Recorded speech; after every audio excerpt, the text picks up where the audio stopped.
Would you like to lead us in the pledge today? I pledge allegiance Allegiance to the flag of the United States of America and to the republic for which it stands, one nation, under God, indivisible, with liberty and justice for all. Thank you, everybody. Okay, will you please call the roll? Herbert Brooke. Here. Dawn Bullock. Present. Raquel Mitchell. Here. Gala. Here. Destiny Ortiz. Sherry Newfoot. Here. Chairman Frankie Russell. I'm here. Thank you. We do have a quorum. She is here. I'm sure she'll be back. Okay, first up on today's agenda, I'm looking for a motion and a second for approval of minutes. Actually, we don't have any minutes. I apologize. We're going to skip that. And I do need a motion and a second to change the agenda around just a little bit at the request of land use staff. I'd like to move number 1 from other business to the top of today's agenda. Motion Newquist. Motion and a second. Please call the roll on that. Herbert Brooke. Yes. Dawn Bullock. Yes. Raquel Mitchell. Yes. Judy Gala. Yes. Sherry Newfoot. Yes. Chairman Frankie Russell. Yes. Okay, motion carries. On to number 1, under other business, proposed text amendments from the Clean and Reliable Grid Act for battery energy storage facilities, commercial solar energy facilities, commercial wind energy facilities, common provisions, special use permits, definitions, and land use fee schedules, and building fee schedules. Yep. Can I get a motion and a second, please? Motion Newquist. We have a motion and a second, and I see a familiar face on the screen. Welcome back. Hi there. I'll wait till. Colin, do you want to tee this up for us, or how do you want to? Right. The purpose of this is to answer any questions you have about the text amendment itself. And the desire is to get your thumbs up and send it over to PZC for the public hearing. Okay, hopefully everybody had a chance to review that. It's the redlined document that's in your packet. Do we have any questions right up there? Okay, Member Newquist, I see your light on. Okay, thank you. I just have a question. So these changes are strictly done in order to comply with the state regulation, correct? Would you like me to respond to that, gentlemen? Yes, please. Okay. Hi, everybody. It's Rick Porter again, and I'm an attorney that has been hired by Will County to draft these proposed changes to your ordinances. And you're exactly correct. So the CRGA was the statute that was passed and actually amended 3 different statutes. And those 3 different statutes compel you as the county to be sure that your ordinances are in compliance with those statutes. The biggest one is 55 ILCS 5/12-2020, which we used to call the wind farm statute. Now it involves wind farms and solar. And then there's a new section that's been added, or another statute regarding battery storage. So yes, that's what this is designed to do. And there was also a recent amendment that has been passed by both houses and will very likely be signed by the governor that has changed some of what we were complying with. Part of the reason for doing this is if an application meets all of the state requirements but's denied, anyway, the legislature has now created a pathway that the applicant can go to the Illinois Commerce Commission and get approval from them. Well, that language has now been amended again, or is being amended again. It's going to be signed by the governor, and it explicitly states that if you don't make a decision, that if you don't have an ordinance in place that's compliant with state law, that if the applicant gives you 10 days notice that, hey, you don't have an ordinance in place, and you don't pass one in that, I guess, 10 days, And then they file an application that's compliant with state law, they can go right to the ICC as well. So there's, not only is there, an ethical obligation that your ordinances be compliant with state law, there's actually now a statute that is on the governor's desk and likely to be signed that explicitly provides that if you don't have a statute that is compliant with state law, they can kind of skip you and go and have the ICC approve their application. So yes, is the answer to your question. I know that was a long-winded response, but yes, this is designed to be compliant with state law. No, that was a good answer. But my question is too, my additional question is, to me, not having to vote on these things actually sounds like a good thing. I mean, I really would like to know, given that we don't really have much, we have no citing discretion anymore.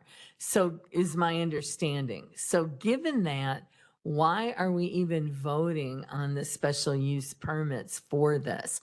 I mean, my thought is, I understand that we can vote on vegetation, fencing, and setbacks with up to the limits of the state law, but in terms of actually giving the solar companies a special use permit or not, is there a way that we can bypass that process? So my response is not a responsible way. Remember, one, the law requires there to be a public hearing. It requires you as a county to hold a public hearing regarding these applications. And hearing is more than just a meeting. And so by having your ordinances in place, the hearing will revolve around whether or not this particular application actually meets these criteria. Remember that the criteria not only provide what must be in an application, but it identifies, there are a lot of them have to do with what the state has identified as public safety. So there's decommissioning, there are setback provisions. What you're describing is a situation where an applicant, I guess, could file an application with your county that would then just, I guess, go to the Illinois Commerce Commission to decide whether or not it meets those state requirements. I don't know why you as a community would want to rely on some third party to regulate over your community when you have that authority. The other thing that you need to know is, I know there's a third district case that you are in that somewhat comes down to the conclusion that there is no discretion, to the point where that a judge ordered mandamus on a county. That another county recently came to an opposite conclusion and found that not only do the state ordinances concerning wind, solar need to be complied with, but also your general ordinances for special uses need to be complied with. That's going to be decided at some point by the Supreme Court, I suspect. You now have a difference in opinion, but regardless, why would you not want to have a state-of-the-art ordinance in place that you can then enforce? And so I'm unaware of any county taking the position, we're just going to throw our hands up and let this somehow filter to the Illinois Commerce Commission. I personally think that would be a derogation of responsibility. Thank you. That answer your question? Yeah. Member Ogala? Thank you. So I just want to reply back to what you guys just discussed. And for me, I think it's always been, well, it takes a long time to sit here and listen to everything regarding to every solar facility. And it's unfortunate that the legislators in Springfield has made such ridiculous legislation and taking so much away from us. I think that anything that we can hold on to is very important to our constituents, because what I find is that sometimes, even though the state legislation might say you do this, you do this, you do this, there are smaller developers, not these mega solar facilities, but smaller ones come to you and they're more willing to work with you and they'll be more willing to possibly relocate where the solar facility would be on the land versus carte blanche, which they can do whatever they want, which is what Earthrise has, in my opinion, wanted to do. So I think if we're able to do that and have those conversations, that makes sense to us because most companies have been more agreeable to what we've asked them to do. Things like the agricultural fencing, we used to put, chain link in, and for me, living in the countryside, I don't want to see chain link, and we were able to get them to do that, and that's part of the state law now, so that's a good thing.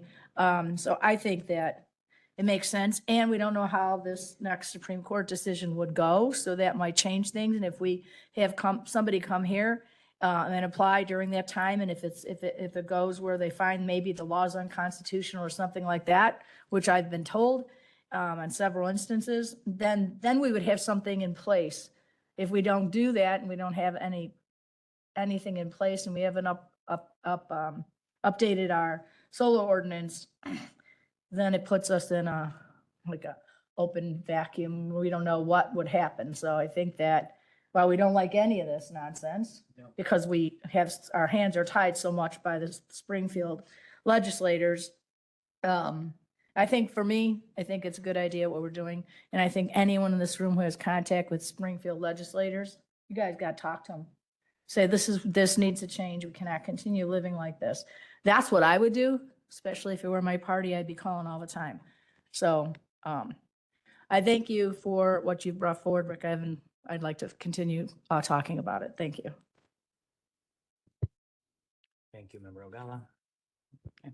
Member Bullock. So I have a question. You were talking about open hearings. The open hearings occur at sorry. Oops. Planning and Zoning Commission. That is our open hearing. You're not saying that the county then has to have, or this committee has to have an open hearing. We have one place for it and that's allowed within the language that we're looking at? Correct. So each county's a little different. Most of them have a zoning board of appeals that handles their public hearing. You're telling me it's your planning commission. That I've seen that as well. I've actually seen some counties where it's held in front of the board itself. All of that is allowable under all these statutes that have been amended by the CRGA. They still allow you to utilize your local zoning procedures. And so, yes, you don't have to hold a second public hearing. I'm assuming that public hearing occurs, a recommendation is made, a meeting happens where you consider that recommendation and vote. That's the way most counties do it. It sounds like that's the way your county is doing it as well. And that's fine. All this fits in nicely with that zoning procedure that's already in place. Thank you. And then my question is really around the fees. I know there are limits put there by the state, but if it seems to me that if the county, has to allow all these, we should at least benefit from it as much as we possibly can. Are these fees set to the absolute maximum, the most beneficial for the county? Yes. And so maybe we can turn to that section. And so I think it's D, if you can, it's a little, so energy storage, there's the top. So energy storage systems shall not exceed the lesser of 5,000 for each megawatt nameplate capacity or $50,000.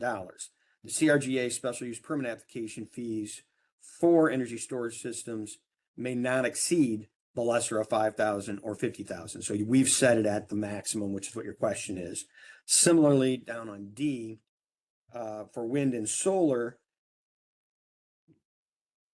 all signing or approval special use permit fees for commercial wind and solar facilities must be reasonable. That comes out of the CRGA. Fees are presumptively reasonable if not exceeding 5,000 per megawatt of nameplate capacity of the energy facility up to a maximum of 125,000.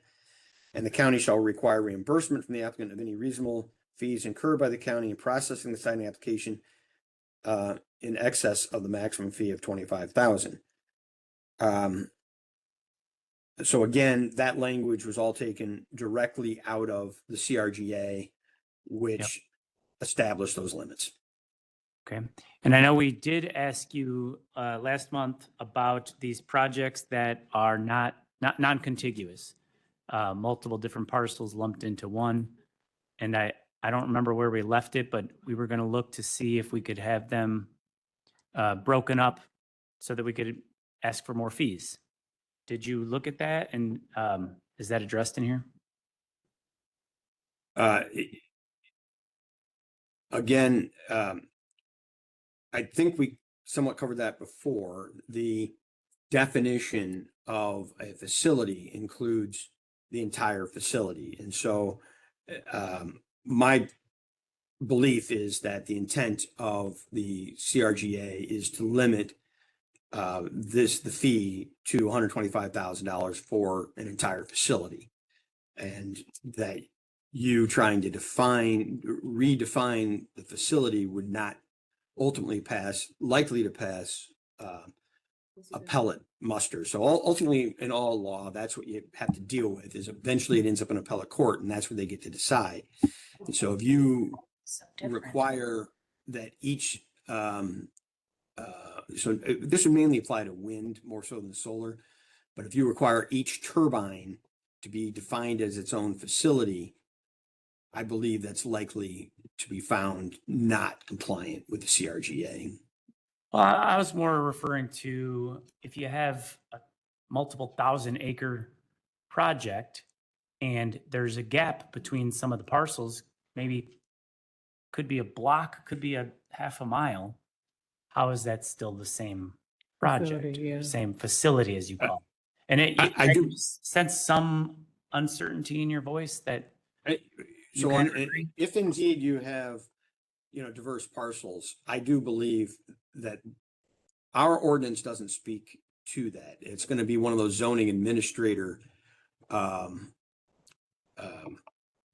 discretionary issues. So let's say an applicant comes to you and they've got, solar, let's use solar for example. They've got a solar array at one location and 5 miles away, they've got another solar array. They try to assert that's a single facility for the purposes of the application fee.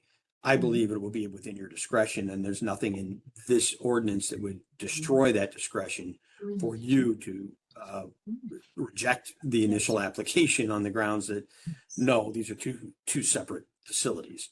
I think it's all going to be, there's going to be a regionalist issue. For example, a wind facility, there has to be some gap between one wind turbine and the other. And so oftentimes there will be a non-participating parcel between the two, but they're all interconnected by usually underground infrastructure that ultimately leads to the grid. If you have a facility of wind energy conversion systems, turbines in one location, and in another, they trial one application and you determine they're actually not going to be connected by infrastructure. Instead, they're just both going to the grid. I would assert, and I assume your zoning administrator will assert, those are two different facilities. So I think the applicants would have a hard time getting around the application fee. But if you're trying to say that each turbine should be a facility, I think that would be probably found to be improper by a appellate court in the long run. I want to get, Go ahead, Member Mitchell. I'm just going to get a little bit, thank you. I just want to get a little, this is Member Mitchell. I wanted to get a little bit more into the weeds a little bit. I hear a lot of words. I'm just trying to boil it down. So we're looking at, say, for instance, each parcel is a facility, yeah? No. What are you saying? Each, what would be Well, a facility? No, He's saying. Or I'm talking about, I know I'm saying. they are I'm able to saying- define the facility, but I think your zoning administrator is going to have some ability to consider whether or not their definition of that is reasonable. So let's talk about wind. Those are on multiple parcels, and solar is getting that way. There's now huge. We're strictly let's just go with solar. But even if, Okay. but see, now we're getting into some kind of weird area where it's not contiguous land. It's not contiguous land where these structures are. And then if you get an extension cord, I'm just making this up. If you get an extension cord and drag it across the field and connect it to the other one, now you're saying it's not a facility just to save yourself a buck if you're a company. And it's not. We're saying that we should be defining this board here should be defining what we consider legally is a facility. And we're saying that especially if it's not contiguous, do you agree? If it's not contiguous, it is a separate facility. Brian, did you have something? So I to can say? tell you that your ordinances as drafted do not make that distinction. Whether or not that's reasonable, whether or not that would pass muster of a appellate court, I can't offer an opinion on that at the moment. But Okay, we hear you there. it is indeed, it would be highly unique. I'm unaware of any other statute or ordinance in Illinois, but I don't know them all. Well, how many I'm not counties aware of are any you other seeing? county trying to define a facility as limited to contiguous parcels. How many other Does counties are you seeing that have these 6,000 acre projects or anything to that scale? So you're correct. I'm aware of that happening right now in Fulton County, but it's only because somebody hired me in relation to it. I mean, I haven't gone and done a survey of how many of these mega solar farms there are. But there is one coming in Fulton County that's over 6,000 acres. That's weird. You picked that number, but that's happening there. And whoever, I think it was Member Mitchell, that one also does have exactly what you're describing, where there are many solar arrays that are connected by wiring, but they are not all on contiguous parcels. What she's describing is exactly what is occurring. I can tell you that the ordinance as we've drafted it does not address that issue. We'd like it to address that. Yeah. Brian, did you have a comment? I just wanted to comment on the way the text is currently written for 155.9.245Q submittal requirements. It's clear that the customary submittal requirements for special use permit applications are also detailed below, and then a commercial solar energy facility may submit one application for the entire subject property, meaning all of the property involved in the facility. This provision shall expressly control over the application filing requirements in 155.16.40. So I'd So like right now it's written that you can submit one. I understand that. I'd like to amend it to as soon as it becomes non-contiguous, they have to apply for another permit and pay another set of fees. So as soon as you can't just spot the whole county with one and call it one project. To Member Mitchell's point with an extension cord or one wire, that doesn't make any sense because they're crossing township lines. They're crossing all kinds of different environments, and we should be able to hear them one at a time. Right. Go ahead. So when we first started our adventure with solar, only thing that came before us was Community Solar. Community Solar was one company. They were developing solar on one parcel of land that was owned by one landowner.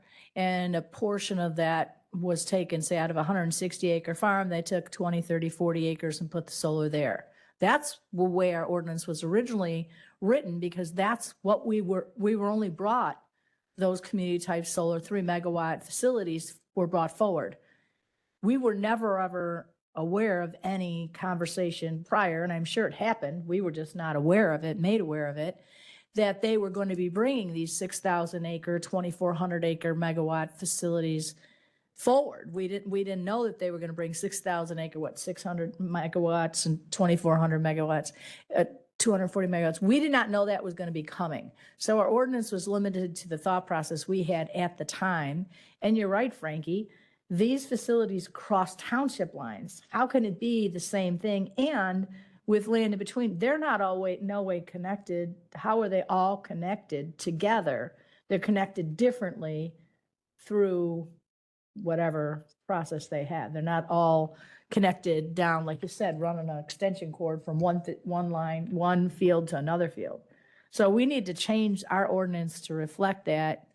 And then also, I did want to ask if you know, Rick, are we required to have them put in one special use permit for the whole facility? I understand filing an application, but do we have to have one special use permit for, say, our current 6,100 acre facility that was out there?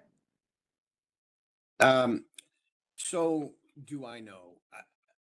Not really, because my job for you guys was to bring your ordinances into compliance with the CRGA. And that's what our proposed ordinance have done. Both of what you're talking about right now are actually expanding, if you will, if you want us to draft something on the, it has to be contiguous parcels for solar, and or you want to issue separate permits for each parcel. I can tell you, and I think I've mentioned this before, the usual way that this is done is indeed one special use permit for what the applicant has defined as its project, regardless of how many parcels are at issue. And now, could you require separate special use permits? I haven't really been tasked with that at the present time to make that determination. I can tell you that when it came to a wind turbine facility, I have seen that done once, where there were 140 permits issued instead of just one. So at least that county believed they could do that. I do want to draw you guys' attention. If you want to change that language, and it wasn't affected by what we did, but I do see that commercial solar energy facilities is defined in your ordinance at 155-9.245 as the terms subject property and subject parcel as used herein shall include all parcels, whether contiguous or non-contiguous, which are identified on the preliminary site plan for the use of commercial solar energy facilities. So if you as a committee decide you want to change that, I mean, that's one section that just jumped out at me while you guys were talking, also would need to be changed because that explicitly references non-contiguous. Why don't you make that motion? So motion Ogala, second Mitchell to make So- that change. So I just wanted to speak up. This would be outside what we contracted with Hinshaw with regards to, they were only contracted and certain fees with regards to correcting the CRGA, well, to comply with the CRGA. That makes sense that we would have done that, right? But, I mean, I think it makes sense for us to go and look at these other things that we're talking about now because we haven't talked about them. Like I said, we first started talking, it was only community solar. We never heard of mega solar. We didn't have that conversation. Okay. So we need to do that. We need to look at that. And so I'm clear, guys. That's just one section I saw would need to be changed. If you want to make it clear that solar facilities have to be on contiguous land or a new fee needs to be paid, I suspect there are other sections of your ordinances that would also need to be amended. We would need to look through it with that and an eye toward it. Or this may be something you guys want to do internally. You don't necessarily have to hire outside counsel for every, text amendment you try to make. But I just want to make it clear that it's just not that one section I referenced. You need to look at your whole ordinance and reconcile it if you're going to propose that text amendment. Do we have agreement from this committee that makes sense to look at or? Yeah. I'm seeing a lot of heads nodding. So we just can't have the conversation. We didn't hire him. And that's I know, fine. I understand that, but you're saying, I mean, like, so we didn't hire him initially to do it. Why can't we just, give him a little add to it so that he can continue looking. He already identified things. Director, do you want to comment on that? Yeah, Why can't we have- really do it? I'm sorry. Why can't we really do it? Maybe we can. Hold on. Okay, thank you. I mean, even though it may seem like, I mean, it's a big thing, but it might seem like from a procedural standpoint, small. We do have a contract with Henshaw. It is scoped out with specific services and billable hours and budget. And so, I mean, I understand what you're saying, and this is something I was just talking to Eric about, is that, I think we may have to work directly with the state's attorney's office on the issues you're identifying right now that may be beyond the scope. We can talk about that offline with her, about how we would address it, but Excuse me, I just want to clarify this.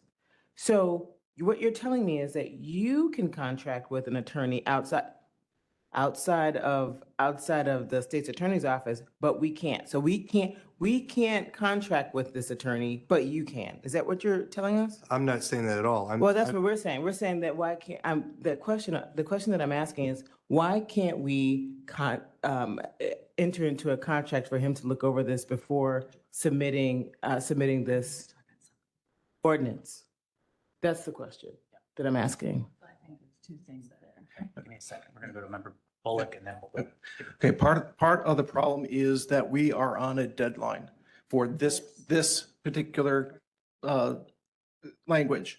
It has to be approved by the September county board meeting, or we are not in compliance with state law. And any delays with. If I may discussion- interject on that, Yep. it's a very good point. And this new amendment that the governor needs to sign now provides that if you don't have a compliant ordinance in place, that there's this procedure where the applicant can give you 10 days notice of that and then seek their approval from the ICC. So I agree. I think that may have been Callan that was referencing. I'm not sure who it was, but you guys are one of the first ones to be doing this as far as I know. But on the other hand, he's absolutely correct that you need to get it done within 120 days of June 1. So you guys can tweak your ordinances in the future for other purposes, but you may want to move forward with getting your CRGA changes done. So, come on. Heard. Okay. Go ahead. So, okay, so Member Mitchell, just what I wanted to, so we have an ordinance committee right now that is going through our ordinances. They have not been gone through forever, but we are going through them and updating them. And the land use committee, if I'm not mistaken, has been given their ordinance group and said, hey, what do you guys want to do with it? If we make those changes inside, and like he was saying, he consults with the state's attorney and makes sure that what we're doing is okay or follows whatever, then we can make those changes anytime we want. We can amend our ordinances anytime we want. So if we take this first section that we have to have done by a certain time, approve that, we can come back into our ordinances internally and do the same thing. Make the changes that we want, bring them before the committee, the ad hoc committee, and then bring it, and then bring it, Why would we go to ad hoc? Hold on. Let's not get. because we have a committee right now that's actually doing the ordinances. This is happening now. Well, hold on. Let's keep some. decorum. Well, I'm on land use, I'm on the ad hoc committee. So you have a representative on that committee that knows what we are talking about and what our intent is. I'm saying that we can get this done now-ish internally without having to send this back to the attorney and do all this other stuff. We can be in compliance with what we need to be in compliance with by September 1st and still do this change we're talking about. Director, do you have a comment on that? I would concur with Board Member Bullock's statement. And that's kind of what I'm suggesting, is letting Henshaw finish the work that they've been scoped and contracted with. I mean, we hear your concerns regarding, the special use permit process, the number of applications. And what we would do is work with the state's attorney's office on that separate matter, as we do with many other ordinance changes that we don't contract out for, and still be able to address it with the committee. Okay. Member Golly, you turned your light off. Member Newquist? No, well, Sorry, go ahead, Member Upton. so I don't like taking anything for land use outside of the land use committee. It can go, the purpose of the ad hoc ordinance committee is to look at all the ordinances that had not been updated since 1922 or whatever. I mean, a really long time, 40 years or something like that. They're looking at that, they have that rhythm. The intent is not for them to continue going. I'm not I mean, I think that when you chair a committee, you should have a very clean and upstanding record, and that person does not. And I don't like that to leave this committee. I think all of us work very well together. We all are looking at doing things the right way without any other crazy stuff going on in the background. I understand that we've contracted Mr. Porter to do what we've done. That makes sense to me, right? And then we all of us want to look at all these other things. And I understand we have to do this within 120 days. So then we get stuck with, we do this, has to go to PZC, has to go to public hearing, all that. So that takes more time versus us just saying yes and going to county board. So that's where we get stuck in the pickle, is doing the public hearing, because it wouldn't happen till whenever we're done with this. I understand that, but we should definitely then come back and look at making these other changes, because none of us are happy. All the people sitting up here and the rest of the board members, most of them are not happy with the way things are written as they are written. And especially, I can't imagine how one project can cross township lines. I mean, that's not one project to me. It's different governments and everything. So I understand what you're saying. That makes sense to me, but none of us want to let that just drop. Okay, but similarly, we made an ADU change. They drafted language. They brought it to us as a committee to see that language. And that became part of definitions and that kind of thing. So there's no reason why, if this language gets drafted for ordinance, there's no reason it can't come here for us to see it first, and then it goes to the ordinance committee and they okay it and we move forward. Just point of clarification. Were you saying land use did the ADU and it was brought back to land use, not to ad hoc? Just wanted to clarify. Correct. Okay. Yes. Okay. Yes, and what I had said earlier, and it may have gotten missed in the whole, but we in ordinance, Phil Mock gave land use their ordinance section and said, look at this. Is there anything that you need to have changed in it while we're going through all of this? So it's not like it's not getting a lot of eyes on it. It's not something that's being done and then, poof, there it is in the paper. There's all eyes on it. Member Newquist, you've been very patient. Thank you. Thank you. So this is a little bit of a different question, and I'm not really sure who it's for.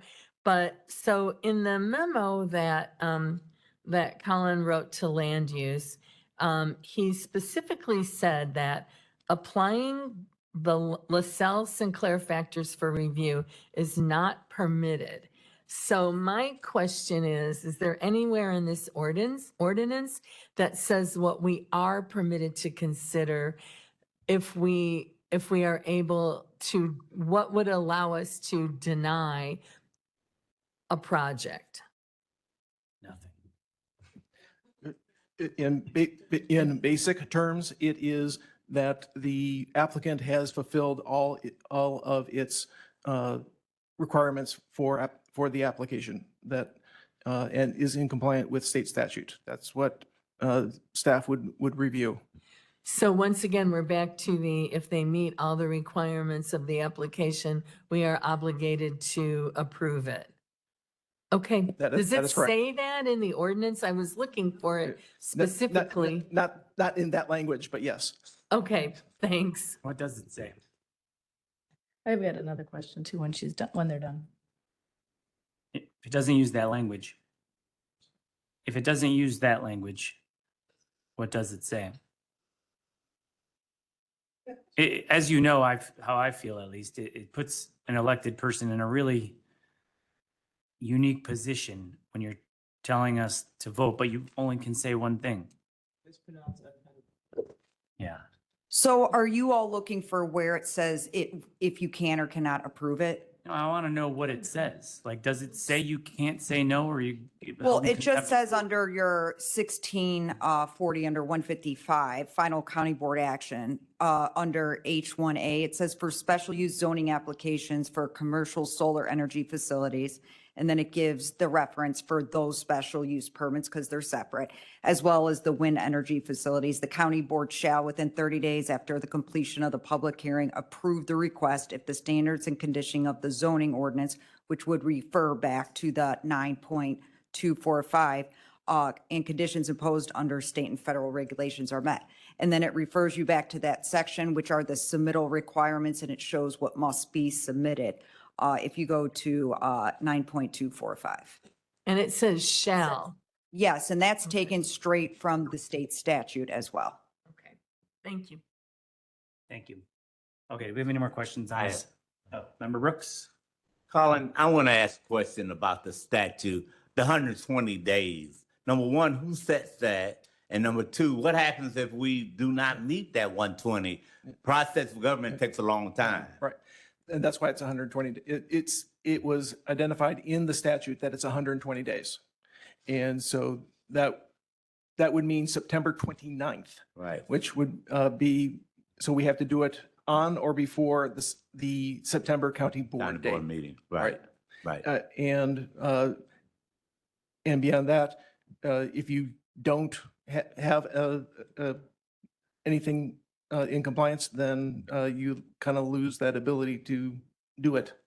Now, that's state statute, 100, is state? State statute, yeah. Okay, all right, thank you. Thank you. Okay, do you have another question? Oh, Member Mitchell, do you have a question? Yes, I do have a question. Thank you. Going back to my original thought, because, I'm like a dog with a bone, I guess. Say, for instance, if we did decide that we would like to extend the contract or expand the contract, whatever you want to call it. Say, for instance, how long would that take realistically or unrealistically? How long would that take? Are you in contract with him? Yes. How long would it take for you to identify that particular line throughout our ordinances? At least that. That's the real key to it. We're not asking for you to identify anything else, but the scope is no larger than that. That's what I'm saying. So as to the, figuring out what sections of your ordinances would be affected if you made text change whereby a solar facility is limited to those that are contiguous, it's a task that probably would take, I would guess 3 to 5 hours. Having, said that, again, it really is kind of a call of your state's attorney. That's something you guys might be able to do yourself without having. I'm pay for asking the question because I'm asking the question. I'm asking the question because I'm wondering whether or not this can be done within the 120-day time period we were given. And if we don't do it, it's fine. Or if the state's attorney says no, that's fine too. I just wanted to know whether or not we could get it done within the 120-day deadline we were given. And it seems like we could. And you said 3 to 5 hours. I'm just looking, I probably wouldn't take that long, but I'm just saying that's fine. I understand. Thank you. And with that, I just wanted to ask, at least I wanted to put the motion out there or ask whether or not, what would be the prohibition of us doing that? Like from the state's attorney, like what would be you can't do that? So Mr. Porter's firm was hired under land use, which is under the county executive's office, which they contracted with them for a specific purpose. And it would go beyond that scope or right now to newly contract. And I believe land use is actually at their max with regards to this contract and maybe has gone over.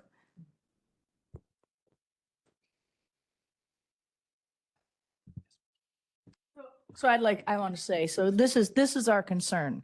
Many times we have sat here as a board, we've said, yes, we all agree. All 7 of us agree, and we're all completely different people living in completely different parts of the county.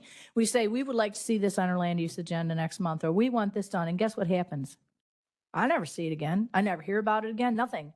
It's like I didn't even talk half the time. That's an issue. I've had situations where I've asked a question.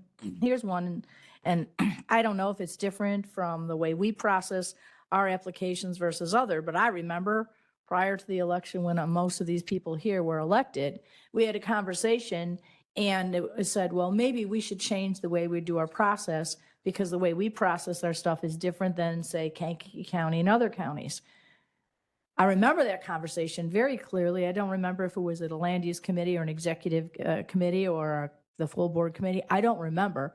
That conversation came up. I've since asked that question and I am met with blank stares. That's my problem. My concern is we have these concerns here. For the special use permit, for one, was brought to us saying it will make things easier. And then later on, you find out that, well, actually the county executive is the one who brought it through answer to make the change because it would make it easier for us to gather these large, beautiful solar facilities. That to me has me quite angry that happened to us because we were not given that information. And had we been given the information, maybe would have said, okay, well, if we're looking at doing that, at least they should exist just within one township, not expand 3 townships. So it puts us in a position where we're stuck with in my opinion, a lousy ordinance, and one thing where we allow a special use permit to be 6,100 acres for a project that spans multiple townships. And, blindsided. Like I said, prior, we only had community solar. The 3 megawatts was on maybe 40 acres, completely different. We are not given that information. And when we're not given that information, we're in the dark. And believe me, everyone sitting out there and at home, call us, write us, come to the meetings, we sit and listen, and then we're stuck with like, well, I didn't know that. This is what I was told, but this is actually what the meaning was. And what are you going to do about it? Well, here we are now. We're waiting. We want to make a change. And what are we going to do about it? And I understand the contract with Mr. Porter is written specific. Of course we would do that because what else? How does he know what he's going to do unless it's a specific contract? But I understand what Member Mitchell is saying. We're worried that if it leaves this conversation today, we'll never hear about it. We'll never talk about it again. And we'll just be sitting here in the same position as we are now. Okay, so it's me again. All right. Is there any way we could possibly not turn that in? Now, we don't need Mr. Porter. We can do it in-house and we can use the state's attorney. Can we just change all the things that require, all the lines that mention contiguous versus non-contiguous without using Mr. Porter? What I'm saying is, I don't think that should be turned in unless we change that information, until we define what a facility is. Okay. And I think we can do that in-house and meet our 120-day deadline. We are very serious about this because we've really gone through it this time with this huge facility. And I think that we should make the effort in-house to do it. And that should not affect the budget. Everybody should be happy because we won't have 10,000 acres of solar farm and Mr. Porter can just do the work that he's been contracted to do. Can we make a commitment to get that done so that we can turn in? I guess should this be a motion that this should not be turned in unless? Director, do you want to comment on that? Yeah, I mean, we will work with the state's attorney's office to do this concurrently with Mr. Porter. And just for the committee's information, this particular topic was vetted through the committee and processed through the committee. It was not originated through the county executive's office. But we will work with the committee to process and get this done. So, I mean, the committee's position is very clear on this. I'm not disputing that. Good. Then we're all on the same page. And I'd also suggest too, is from the department standpoint, the staff standpoint, has always been very responsive and done a very professional job in working with this committee. So just want to make it clear. That may be true, but I know that we've made a motion or we'd like something on the agenda. Maybe you guys don't control that. Maybe that's being controlled by the speaker and he's not allowing things on the agenda. But I know that I have asked for things for months and they have yet to appear on the agenda. So I'm guessing it's not you guys, it's being controlled by the speaker. May I speak? Please. We don't control the agendas. We don't set the agendas. So. We agree with that. Yeah. Member Mitchell, are you finished or? Well, I just want, do we need to, Yeah, what do? what do we need to do to like codify this so that we don't turn it in without? I know what Colin's looking for today is we're hoping to get this set for public hearing. No, what we're Now- looking for today is to, in order to get this set for No. public hearing, we want to define the facility. Okay. We don't want to be caught flat-footed. Oh, Please understand our okay. position. We're the ones who have to answer to the Okay. public. I This is not against you guys. No. I promise you. No, don't I think- understand what you're Yeah. asking for. I'm only putting context when I say what we're asking today for is to recommend that this be put to public hearing. And that was only for the work that Mr. Porter's done, okay? Now, if we were to work with the state's attorney's office, which we will, to try to address the concerns of the committee about the application process, the way the ordinance is written about multiple versus single, parcels within an application, we need to bring that back to this committee again to be vetted, which, that's another month. Okay. So, Colin, if this is delayed a month with Mr. Porter and we come back in 30 days with additional language, will that delay the process? And will we still have room to get to the September county board? We will have room, but it will be tight. So that's pushing it up to the wall. Correct. Okay, We're comfortable with that. okay. Well, then, We could have a special meeting. We could We have a don't need to. special We land don't use need to. committee. It's If we good. had to, we could. It's very important to this committee. So we're comfortable. okay. Yeah. Pushing It's it the to public deadline. hearing part that is what's taking up the time. Yeah. Because it has to be published with at least 15 days before the public hearing and at least Yeah. 30 days prior. So So- we have to have at least 2 to 4 And- 2 to 4 weeks Yeah. of publication. Then we have the public hearing. Then the recommendation goes Okay. back We're all to on the you. same page here. I think you So- guys understand it's very important to Yeah. us. We're not comfortable Um, passing this and then hoping that we get what we want later. Now- So we're just gonna say, If, we're not if- ready to vote on this until we get what we want. as we get through this process and we look at the timeline, is the committee willing to do a special meeting if we need to get this to the public hearing and still meet the deadline? Yes. Okay. And the other question is, outside of the issues that have been brought up about the application process, one versus, application versus multiple, is the committee concur that the language that Mr. Porter has put through, not including anything dealing with the application process, is acceptable? I didn't see anything in there that I'm concerned with. From what I read with the state statute and looking at Okay. this, looks, Yes, it it really looks like has you to be. did. That's what I'm asking, because, I guess what we need to do is, does he need to do any more work between now and the next meeting that you send it to public hearing? Yeah, no. No. Okay, okay, Yeah, we're good. right. Okay. Thank you, Mr. Porter. And we don't need to vote on that. So- If I may, there's one Yeah. thing that someone raised to me recently. You guys have a section 155-16.40, and the question was raised as to whether that needed to be amended because of the recent language regarding the timing of a decision. And I looked at that language, and I do not believe there does need to be changed, that section. Your present language is for special use zoning application or commercial solar energy facilities and wind energy facilities, the county board shall, within 30 days after completion of the public hearing, approve the request if the standards and conditions of the zoning ordinance and the conditions imposed under the state federal regulations are met. So you've already got that 30-day requirement built in. The only thing I would add to that is, and again, this a little bit outside of what I was perhaps hired to do, because it's related to that, what's sitting on the governor's desk right now. But you might want to add the energy.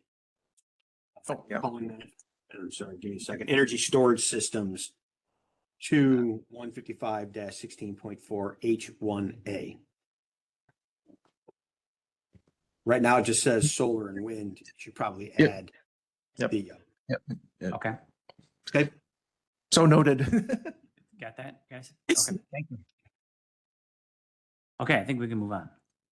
All right, it's very nice. Thank you for inviting me, and I'm going to leave unless you guys need me any further.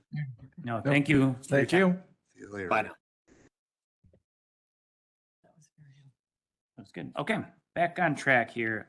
First up today under new business, we have zoning case ZC 26020.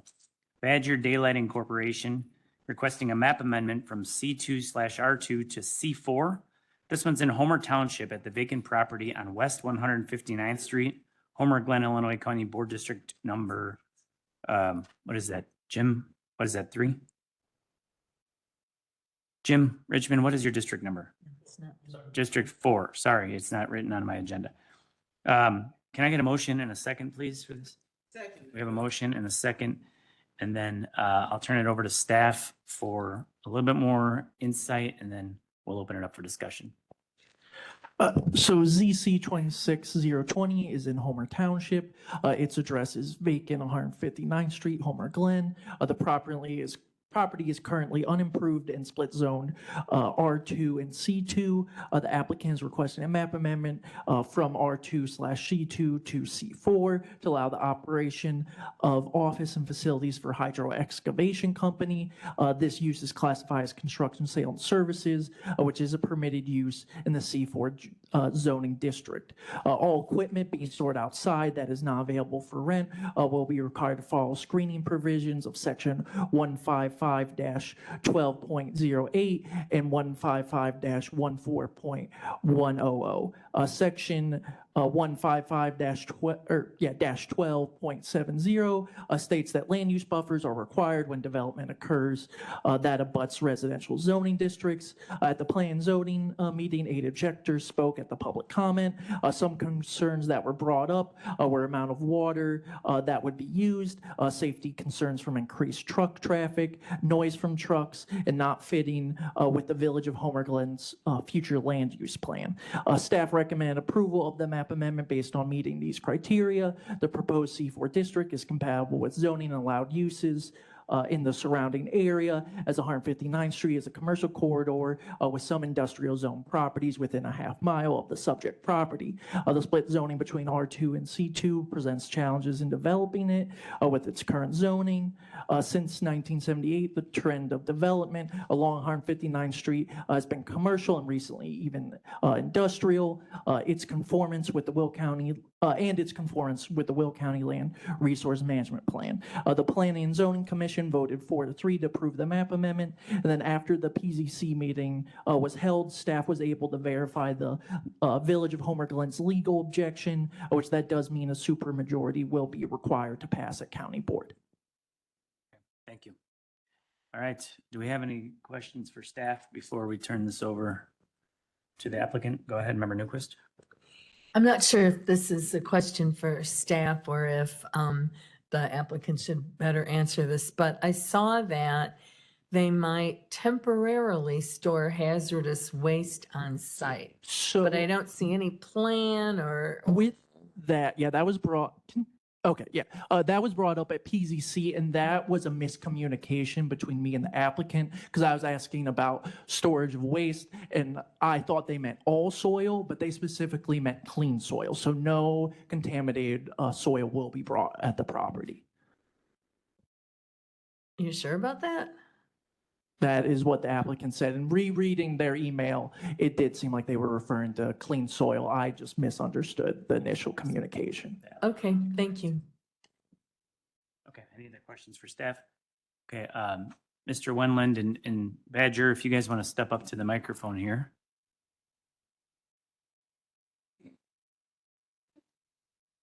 Thank you for being here today. Thank you. Thank you. Please turn your microphone on. It's the button on the right. Introduce yourself. Cass Wendland here for the applicant Badger. I have with me Kevin North from Badger. And before I get into what I want to say, I want to directly address Member Newquist's question. No hazardous waste will ever be stored on site.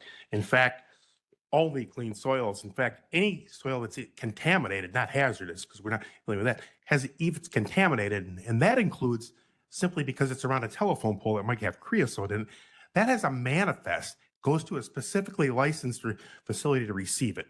So absolutely not. So that exists now. That can be confirmed with over in Shanahan, their existing facility. That's an absolute. So in the end, what this is a request for rezoning a map amendment to C4 Highway Commercial on Illinois State Route, Illinois Highway 7, 159th Street. 5 lanes wide, fully improved by IDOT, 20,000 vehicles approximately a day. Next door to and adjoining to the west, the neighbor that touches it, I-1 industrial zone property that was rezoned industrial by this county board less than 3 years ago. As far as this applicant, they currently operate, as I stated, on Northern Illinois Drive in Shanahan. This is a high-tech operation. They're the largest operator in North America of non-destructive excavation. Their high-tech machinery, all these machinery, to the extent that they can, are going to be stored inside. They want these vehicles inside. They're $1 million vehicles, 30 of them. This is a 25,000 square foot facility. This is not a truck yard. These are all very highly paid, highly skilled jobs. These are local 150 operators that operate this machinery with over $65 an hour on their check and over $140 an hour in total package. Badger's asked for no variances. Okay. Beyond that, Badger's met between myself and Badger's representative, their chief operating officer, Mr. Malat, and then directly Mr. Malat met with the village, met with neighbors. In fact, at a meeting called by the village representatives, including their staff, mayor and a trustee, requests were made of us because we had said from the get-go, and we were stated, and in fact submitted correspondence from the Forest Preserve District that they're wishing to acquire the northern 2/3 of this property that wouldn't be used by Badger. Okay, we submitted that letter. And at the meeting with the village, it was asked of us if we would consider annexation and donating that property instead to the village as open space. To which Mr. Malat said, sure, we'd consider that. That'd be just fine. Then we were asked, hey, could we annex you if would you give us an extra buffer, an extra 100 feet, move your building to the west 100 feet? Sure, we'd consider that. We'd do that too. You know what? The Moose has a problem with your eastern entrance. Would you consider getting rid of that? Mr. Malat meets with the Moose representative. I'm sure we'd consider that too. They've gone out of their way. They're asking again for no variances. Okay?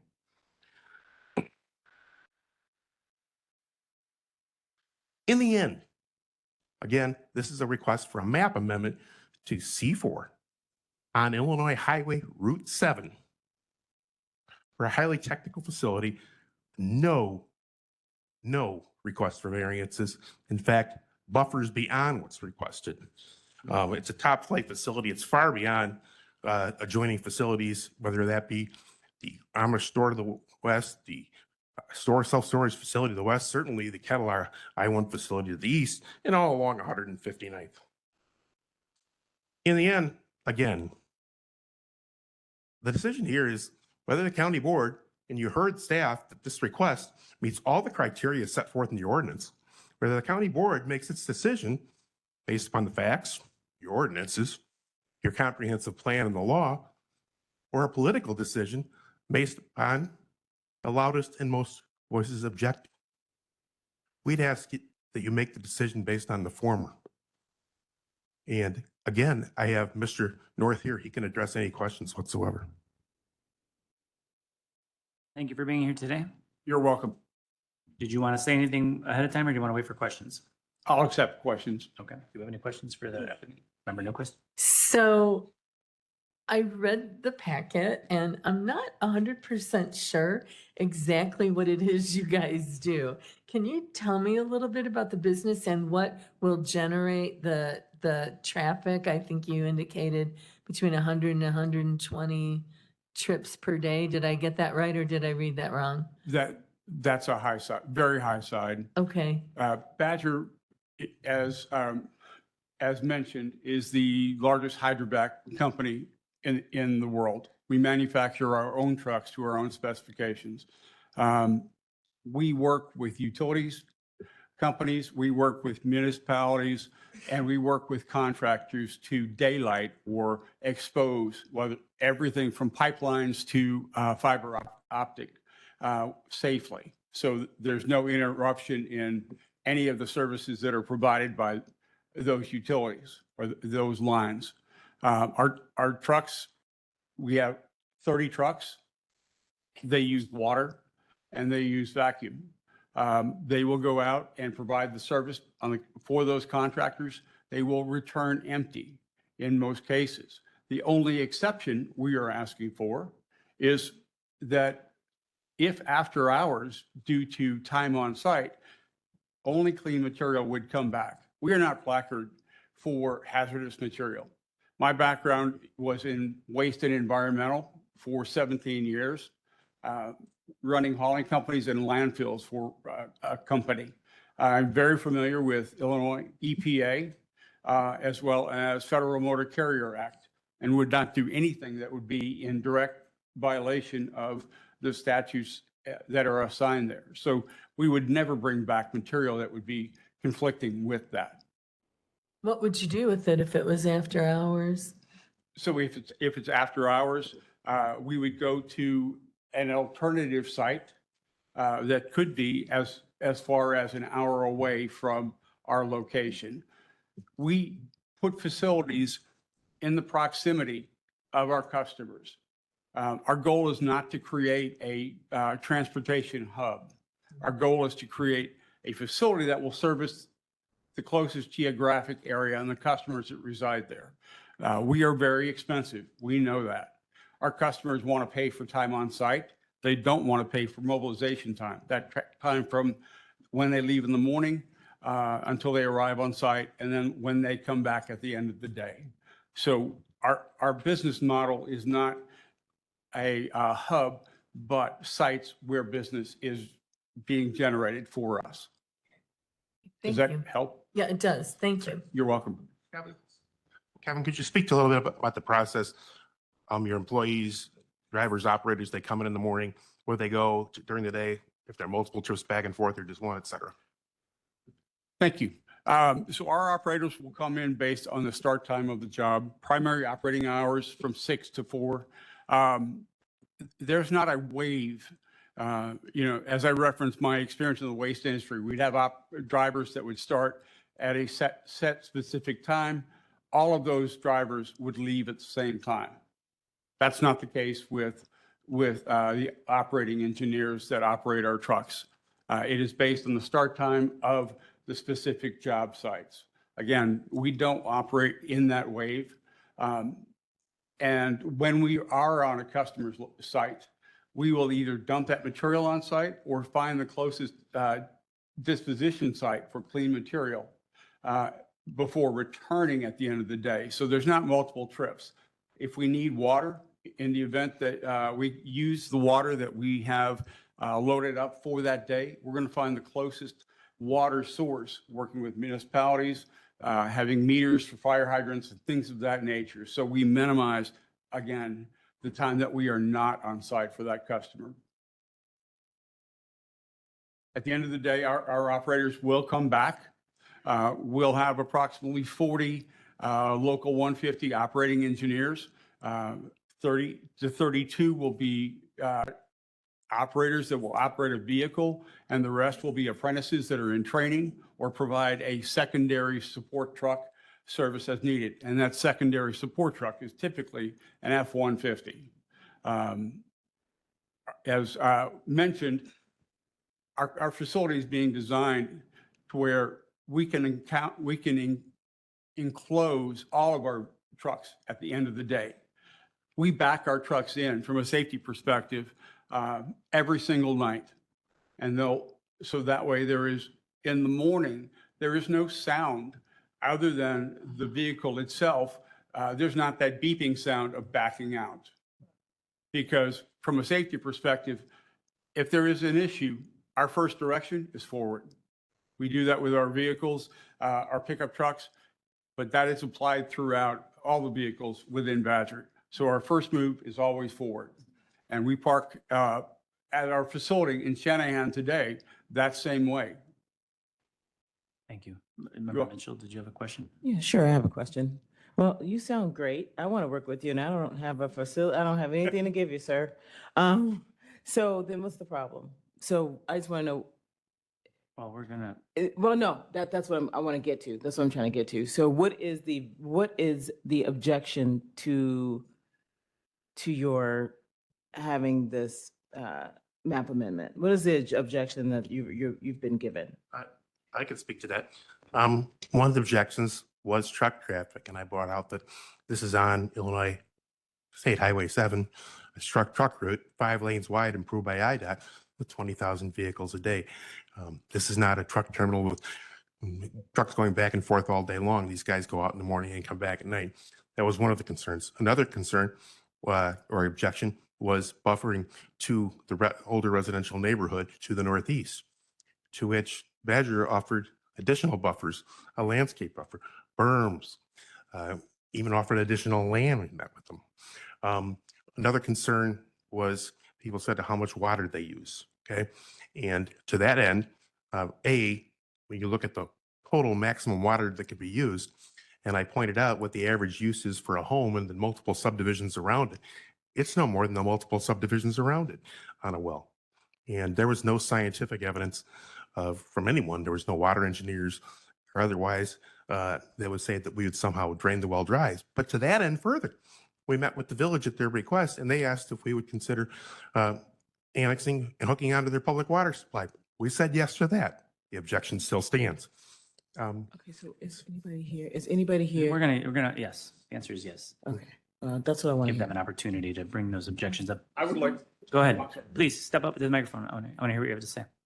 I would like to mention, we do have a commitment from our board of directors to develop that facility. And our budget for that facility is $6 million. So we intend to make the facility that is very presentable for the village and will add to the aesthetics of that area. Do you want to annex in? Would that be better for your business, or is that just, you'll do it if you have to? Completely open to it. I know Kevin wasn't at this meeting, but the chief operating officer, Logan Malat, lives there in Lennox off of Gauger Road. He came to that meeting and said he was absolutely open to that. The objection is still there. Okay. We had definitely talked about that. One thing I would like, because there was a question about the facility, and there seems to be, because pictures are always better. Alec, can you bring up the rendering of the facility?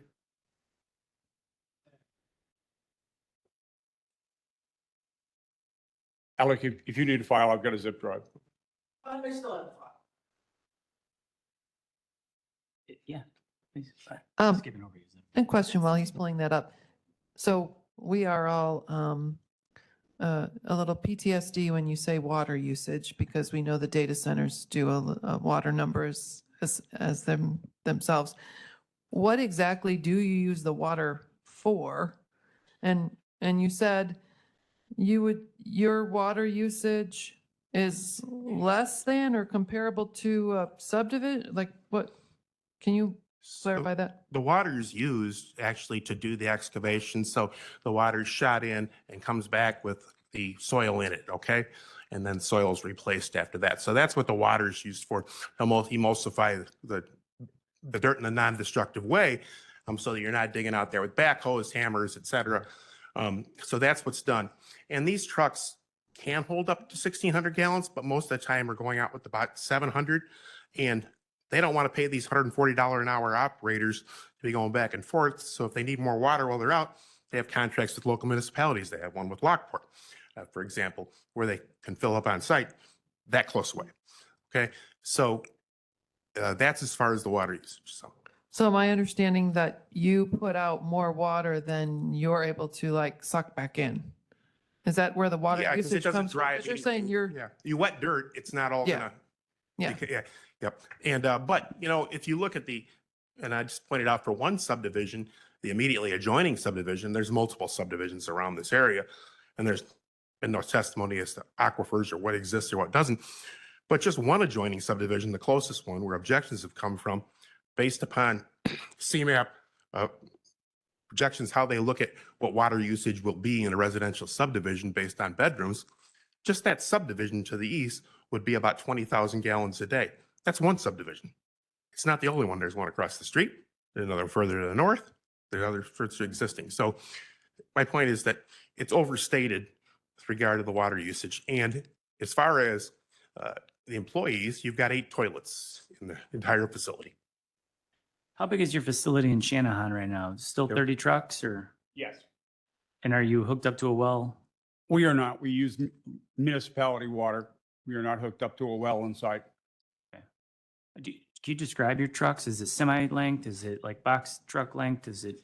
No, so on very simplistic terms, imagine a pressure washer and a hydrovac married together on a truck. That's how we operate. You know, we are less than 40 feet, obviously. You know, our trucks will weigh approximately 42,000 pounds.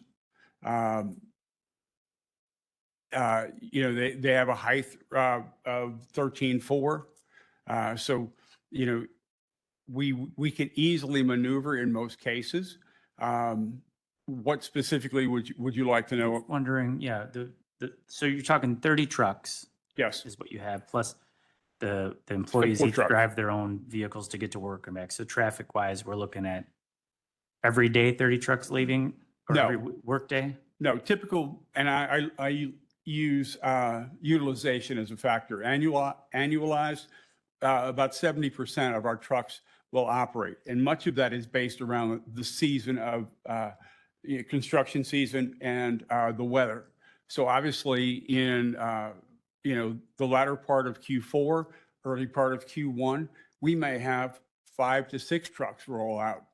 As that temperature warms up and construction season ramps up, we're going to have that greater number, but it's not going to exceed what we already have. The goal is not to expand the trucks, it's just locate at that facility. We've been leasing the facility that we're in for the last 15 years in Shanahan. Chicago area, greater Chicago area is the number 2 marketplace for Badger. So we want to own a facility here. I think it's great. I mean, to see you doing well, no problems with that. Just want to make sure it's the right place for you. And additionally, as far as the existing location, difficulty in getting those trucks to where they need to go into the inner ring suburbs, because you've got what we all know is Route 80 construction, the multi-year project in between there and their facility. Understood. Okay. And then the 30, the trucks, I think you were pretty clear on this. They're spread throughout the day. They're leaving, coming, going, not all at once, but throughout the day based on the jobs. So based on the job site, there's typically a 2-hour window, but we're not having 30 trucks roll out at, say, 6:30 in the morning. All right. And then the facility, it looks very nice. There's no outside work being done. There's no washing of the trucks, cleaning of the trucks out, none of that. Absolutely not. Absolutely not.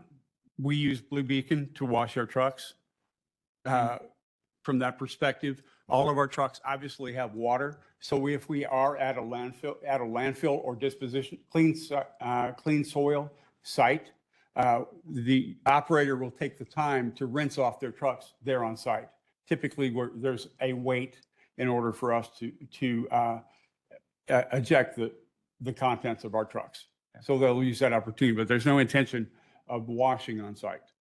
Or dumping or storing or of any materials. No, because the material, that clean soil that I referenced that might come back after hours would be used in the backfill process. We work for a significant number of engineering firms, and soil is required to backfill. So we would reuse that. There's no plans whatsoever to have the storage there. To make it clear though, just there's some misrepresentation. There is a clean soil area where it scarifies during the nights, picked back up in the day and taken away. That's on the plan on the north end of it, so. About going back to the water usage, so at the planned facility, are you going to be building a well or are you going to hook into municipal water supply?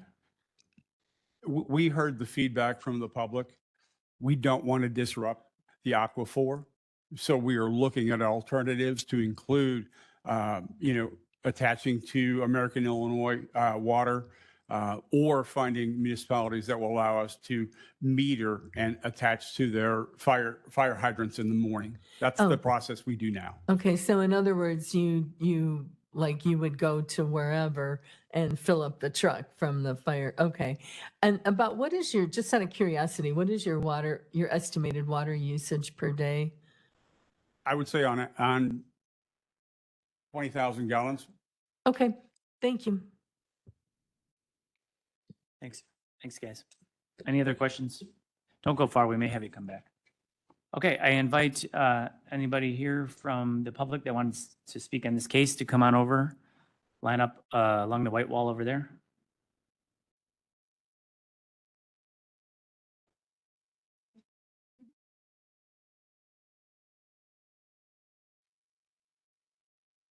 Again, this is the opportunity for public comment on this case.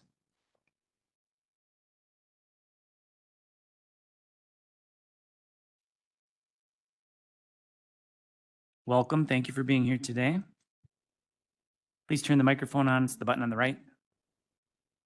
Hi. Got it? Yeah, thank you. Hi, I'm Sue Stylen. I'm the supervisor for Homer Township.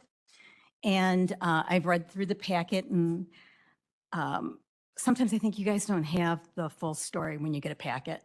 And I know that when I was a village trustee at one time too, and I valued the input from residents and anyone who had a comment before I had to make a decision. And I'm not sure if you're really getting all of that. When you got the packet, it said the first analyst staff report said that there was no comment. And I initially did make a comment on February 17th. We received notification at the township that there was going to be a pre-application meeting here at the county on February 19th. That was a 2-day notice. And I immediately sent a letter and email to Jesus. I don't have his whole last name. And I did come to the pre-application meeting because I thought that corridor, having a lot of trucks, that's not what that corridor was planned for. And so some of my fears were relieved when I attended the pre-application meeting. It's a nice presentation, nice looking building. Originally, they wanted to put the trucks in the back of the where the R2 section of the property is, right behind the subdivision Cedar Glen, which has 25 homes that contribute $825,000 worth of property tax to the county or to the area. So we waited as a board trying to seek out residents' opinions, and a lot of people didn't know about it, didn't understand it. Because, and even when you look at the letter from Lockport even said at first it seemed okay. The Badger decided, they said that they would not have the trucks in the back and they would move them up to the front. And I was happy to see that.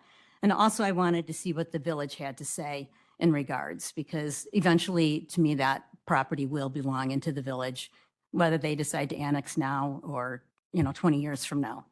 That corridor between Gauger Road and Cedar Road on 159th Street, that stretch which the 5-lane highway is, has 2 properties that are zoned I-1 in that 1.5 mile stretch. One was the Kettler property, which is a concrete stone construction. They don't make the stone there. It's a business where they contract out and sell. So they have a building there and they have trucks, and that business has been there. I know it was in there by the 70s, before the developments went into the area. Back in 1979, the population of Homer Township was 1,279 people, and now we're over 40,000. So the area has changed. When we were at the planning meeting, the attorney for the developer wasn't very kind to the people who came up and spoke. And it was basically, get over it, the area is going to change. Well, the village has, the village of Homer Glen has a land use map, for a future land use planning map.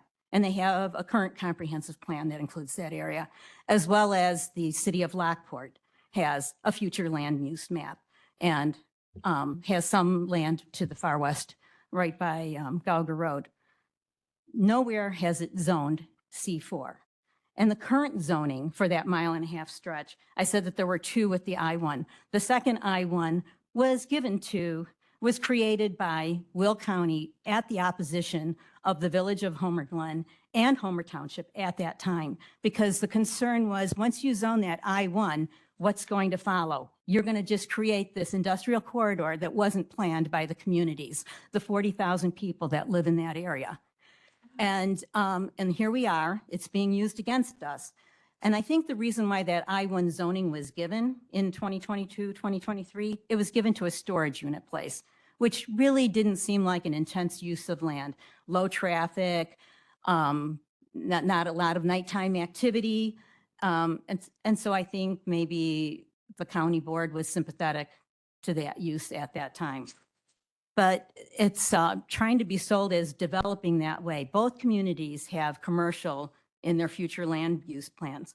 And currently, right now, if you're just looking at the north side of the 159th Street, there's three properties A1, 2 properties A2, 7 that are C2, 1 that's C6, which is a park designation, 3 R3s, and 3 parcels that are forest preserve.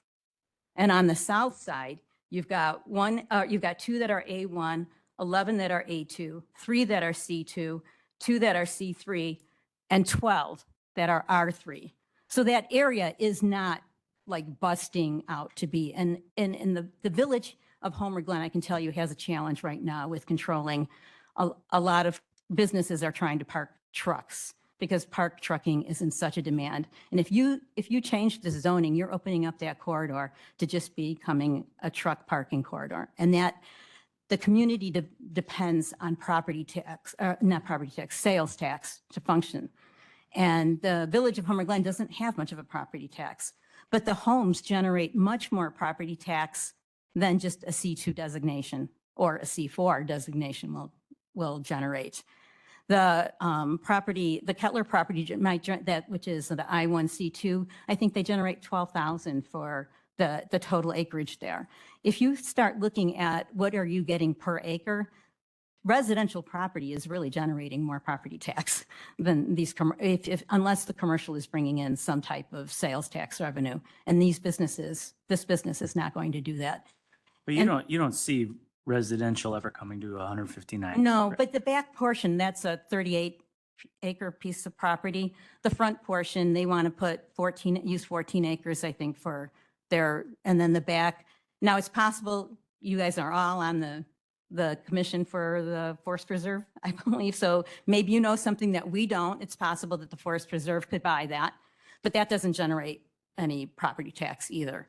So, so that will be a loss of property tax, even though I think residents are willing to pay more tax or give up a tax revenue source if it improves their quality of life. But this is not going to improve their quality of life. This is going to put more trucks on the road. And what they didn't tell you about the traffic is they can only make a right turn out of there. There is no left turn cut in the median there for the trucks to leave. So now when the trucks make their right turn, leaving that property, and they've got to come around, how are they going to come back into that property? Are they going to all come down, go up to Cedar Road, go up to Route 6 and come down Cedar Road, which is going to change a road that has entertainment farms and schools and 2 schools, or we haven't seen what that trout route would look like. And I really think you need to see where, because most of the roads in that area are have a 7-ton weight limit. So those trucks, where are they going to go? And are they really going to go that far distance out? And are they really going to only leave with 500 gallons of water? I mean, that figure has changed since they started talking about that. And that water concern still is a concern for the residents in the area because they are all on well and septic at the moment. So you guys, when I was watching you earlier with you're concerned about the state telling the county that you have to have solar farms and what you have to do.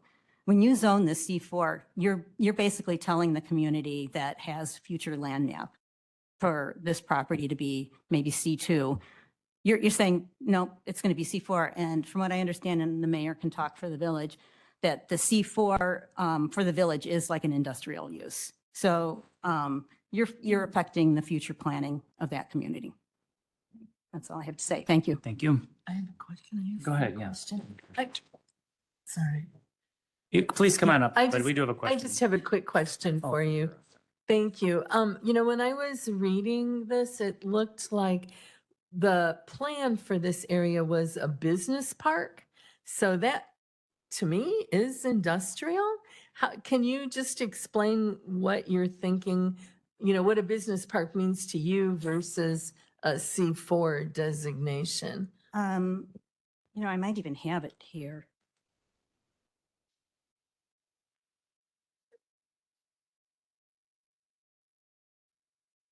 The village has defined that. Good luck. So this is what they have in their comprehensive plan for business park areas. Business park development could include compatible office research, business uses, and industrial development that conform with the village's performance standards. It is recommended that the village promote development of portions of the I-355 corridor, generally between 143rd and Bruce Road, as planned business park areas characterized by generous setbacks, well-landscaped sites, and campus-type environments. That does not seem to me like a campus-type environment, not when you have 30 to 40 trucks leaving. And yes, they're going to back in, maybe, but and they're diesel fueled. Tell me that that's not going to affect the area. I think when I think of a business park, and I was living in the village when they incorporated in 2001, and I started volunteering there in 2001. I think people thought of a very quiet type offices, campuses, I don't think they were really thinking industrial use with trucks. That's not my idea of a business park. Thank you. Anything else? Member Mitchell, did you have a question for her? Was it, I'm sorry, you're with I'm with the township. So my question to you is, who is requiring, who is asking whether or not they do this and that and make all the changes? Was it the township or was it the village? That was the village. Okay, I'll ask Okay, that to the yes. village. And the township did, we did file a resolution opposing it. Okay, yeah, no, that's so- fine. I wanted to know, I'm getting to a question there, but I haven't gotten Okay. to it, but it's for the village. Yes, Thank you. Thank you. I have a question for staff here. What about this project makes it where it has to go to C4? Yeah, so with that, so it fits under our construction services definition, largely because there's the storage of the trucks for the hydro excavation. So that's what makes it the construction services, and the lowest intensity zoning district is C4 that allows it. Because it's construction. Yeah, because it's construction. Please come on up to the microphone. We could make it like a C2. Similar, compatible.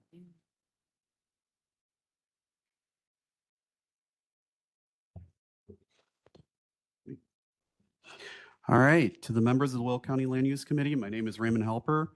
I'm a resident of Cedar Glen, the neighborhood adjacent to this parcel, and I'm submitting this statement in strong opposition to this case, which requests the map amendment to rezone the property at 159 for Badger Daylight hydro excavation. The industrial use is fundamentally incompatible with that section of the corridor, as we've been discussing, and conflicts with Homer Glen's comprehensive plan, poses an unacceptable environmental and safety risk to the adjacent residential neighborhood. As a reminder, we bump right up to this parcel being in Cedar Glen. I urge the committee to deny this rezoning based on the following severe impacts. Let's talk a moment about the water use scenario here. A question was presented at the zoning hearing, which was not answered, yet it was voted to move forward, which is surprising with all the facts. The question was, how do we know there is only one aquifer? Simple answer, according to USGS, or the United States Geological Survey, is there are actually two there. There's a really deep one that requires drilling 1,000, 2,000 feet down, called the Cambrian Ordovician Aquifer. It is generally what a municipality would use. Historical pumping led to significant regional water declines, which is one reason why many communities had shifted to Lake Michigan. However, the residential and local business wells in the area actually use the Silurian dolomite aquifer. Those wells are about 80 to 300 feet deep. The aquifer recharges directly from the surface through cracks and fractures. If you walk around the area, you can see the ground is all cracked due to clay. The most critical danger of this proposal, however, is the intent to rely on potentially a private well. We've talked about 30 trucks, 40 trucks, 50 trucks. The number keeps changing every time I hear the conversation. I'll work off of 30 trucks this time. That's fine. We still talk about trucks that hold up to 1,600 gallons of water. They said 70% full, 1,100 gallons could be the case that we follow through with here. So you're working through 33,000 gallons all the way up to 68,000 gallons of water roughly they could be drawing. That's 2.5 times the amount of water on a daily basis the neighborhood nearby would draw, according to the facts that were presented earlier. That's a lot of water that could potentially be pulled out of the area. As mentioned, the deep sandstone aquifers in the southwest suburbs are already being depleted, making our reliance in those neighborhoods on those shallow Silurian dolomite aquifer vital. According to the Illinois State Water Survey, the shallow aquifer is highly vulnerable to surface contamination since it recharges from the surface with minimal mixing. Pumping industrial volumes of water from the source could drastically lower the water table for neighboring families while simultaneously drawing existing surface contaminants deeper into our drinking water. I have a material concern about that. They're pulling the water for pumping. I'm pulling the water for my children to drink it. So the second thing that I do want to call out here, we keep talking about no contaminated soil will come back. And I appreciate that. I want to know what guarantees there are going to be that that will never happen. When you have a hydro excavation vacuum pulling up the liquid mud or the slurry, which sometimes contains that soil around old underground utilities and whatnot, it allows that industrial fleet to haul and potentially temporarily store, as we've mentioned, dirt and anything else that it pulls up in the area on a property situated directly over our vulnerable drinking water aquifer. And that is a profound environmental hazard to me personally. Any surface runoff, leakage poses a direct threat to the local water supply, which we already deal with due to the local semi drop lot we have at Kettler Construction. If you go past there, there's easily 30 semis parked outside that location at all times. Destruction of local roadways and traffic hazards. We've talked about 80 to 120 vehicle trips daily. It's 5 days a week, maybe 6. We've been told, don't know. These are not standard commercial vehicles. They're massive industrial grade trucks carrying thousands of pounds of water. The surrounding local infrastructure is not envisioned to withstand any heavy load stress of an industrial trucking fleet. Dispatching dozens of slow-moving, heavy diesel trucks directly onto a busy corridor creates severe ingress and egress bottlenecks, risking the safety of daily commuters. And if you review the cutouts in the median, you will see some significant work will be needed to align the first one coming from 355, the expressway, with the parcel, and the second one does not line up at all, which could cause a pretty severe problem if a truck misses the first one and then attempts to turn into that second parcel. It just can't be done. The trucks are too long. I have a picture. I'm happy to present that and show that if people would like to see how that lines up. There's no place to U-turn a truck of this size nearby, as we've talked about. You have to go pretty far down 159th to find a place you'd actually be able to come back. The constant noise, diesel exhaust, and vibration of 30 or more of these trucks running 5, maybe 6 days a week next to an R2 single-family residential zone destroys the quiet campus-style environment that this area was master planned to be. Personally, why I purchased in this area, because I did not anticipate having this many large trucks running right next to my home. I'm also going to add, I'm a little bit perplexed, as I needed to get approval from the township for a one-time trip to deliver an above-ground pool and bring a water truck in to fill it, and now we're discussing allowing heavy trucks continuously hauling water to use the roads as much as they want. That's a little bit perplexing to me as a resident in the adjacent neighborhood. So mandatory considerations for approval here. If the committee chooses to ignore the formal objections of the Homer Glen Village Board, the concerns of Homer Township, the over 500 residents that have signed the petition by advancing the rezoning, I ask that the county prioritize the water security of its residents. Should Badger be permitted to utilize a private well, I think that these conditions must be considered. A mandatory hydrogeologic study and Kona depression analysis should occur prior to any permit approval. They must fund an independent third-party hydrogeologic study, which will model the exact Kona depression their commercial pumping will create and definitively prove that the daily water draw will not lower the water table for the adjacent residential wells. Long-term groundwater monitoring. Badger must be required to install dedicated monitoring wells on the property. These wells must be subject to routine independent tracking and testing to verify both the water table levels and any potential chemical or biological degradation of groundwater caused by their operations or surface runoff, and clear mitigation and replacement requirements. The ordinance should include a legally binding mitigation clause. If any surrounding homeowner experiences well interference, loss of well pressure, water quality degradation linked to the facility's operations, they have to be held liable in this scenario.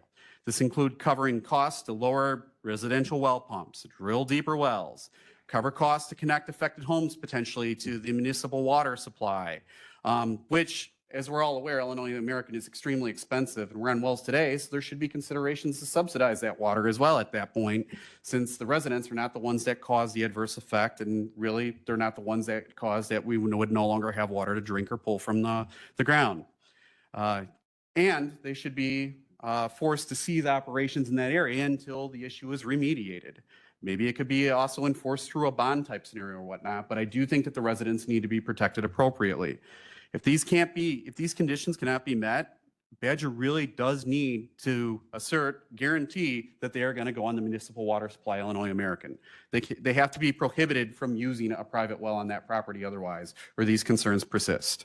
Zero tolerance for on-site storage. So I hear that they're not going to store anything there. I'd like to see a strict prohibition on the temporary or permanent dumping, storing, stockpiling of anything excavated on the property. All materials must be immediately transported to that certified off-site disposal utility that facility they talked about. And then traffic and operational limits. We still don't know how many days a week. They said 5, they said they could run 6. We know that many places get overtime hours. They could do it to 7. No one's gonna stop them. It's just more overtime. The facility must be restricted to hard operating hours, and a mandatory heavy vehicle routing plan must be established to keep these trucks out of residential areas and off of non-arterial roads. So I ask, please protect our community's water, roads, safety, and character by denying this C4 rezoning request. Thank you for your comments. Thank you.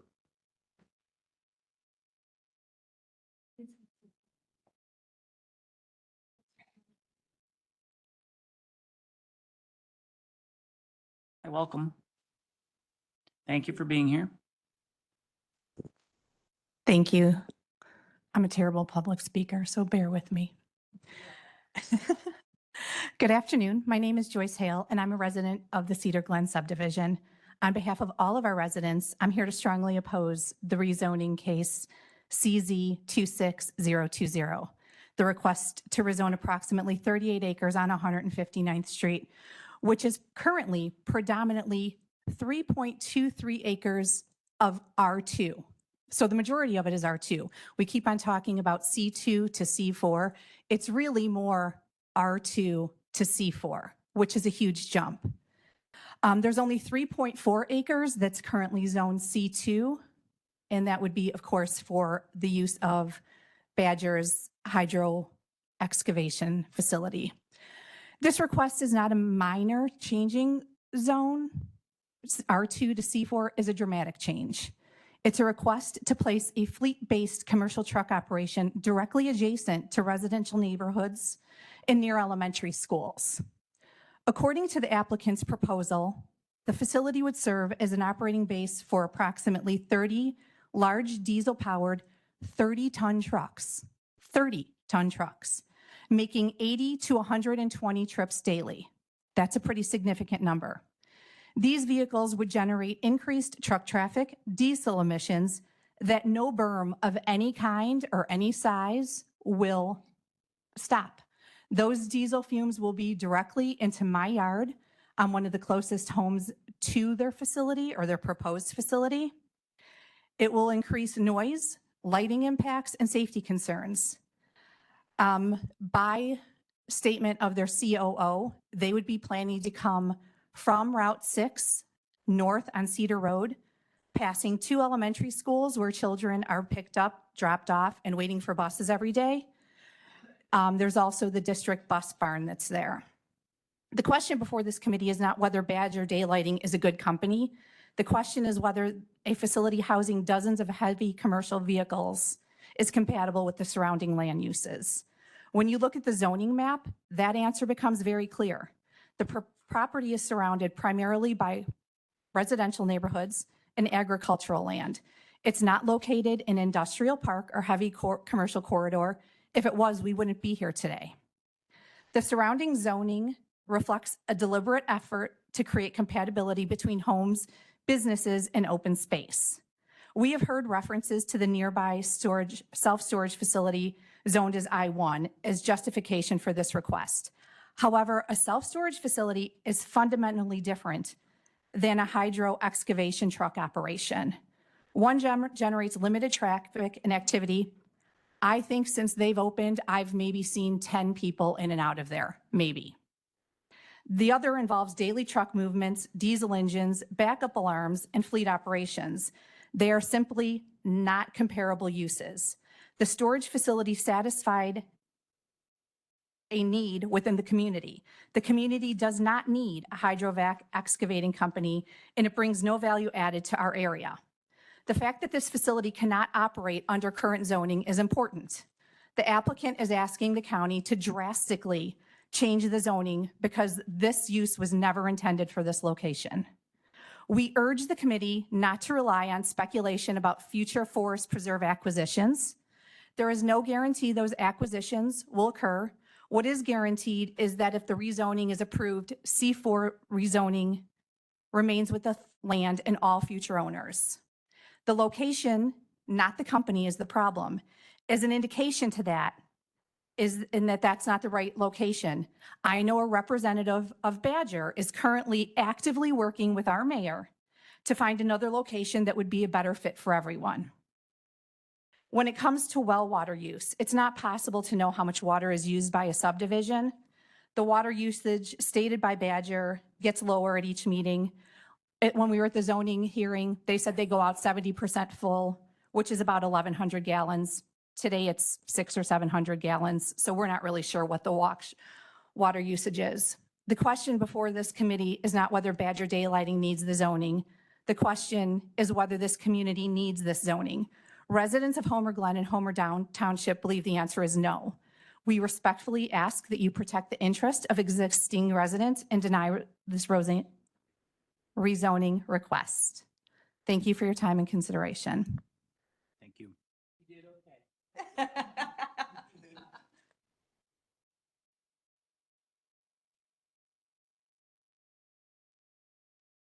Hi, welcome.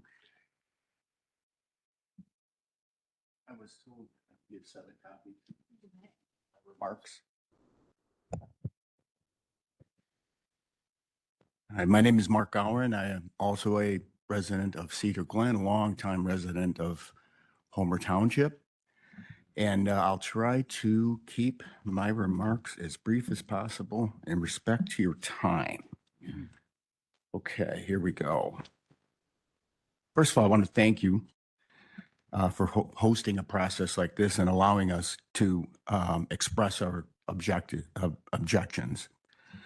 I represent the residents of Homer Precinct 10, who elected me just a few short months ago.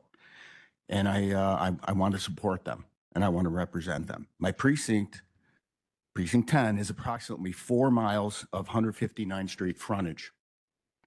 3 miles on the north side of 159 from Parker Road to I-355, and a bit less than a mile on the south side from South Windmill Road to Cedar Road. Okay, here's the point, and I think Sue made this point. I'll just emphasize it. Zoning of land and the use of that land is driven by comprehensive planning at the local level of all the local municipalities.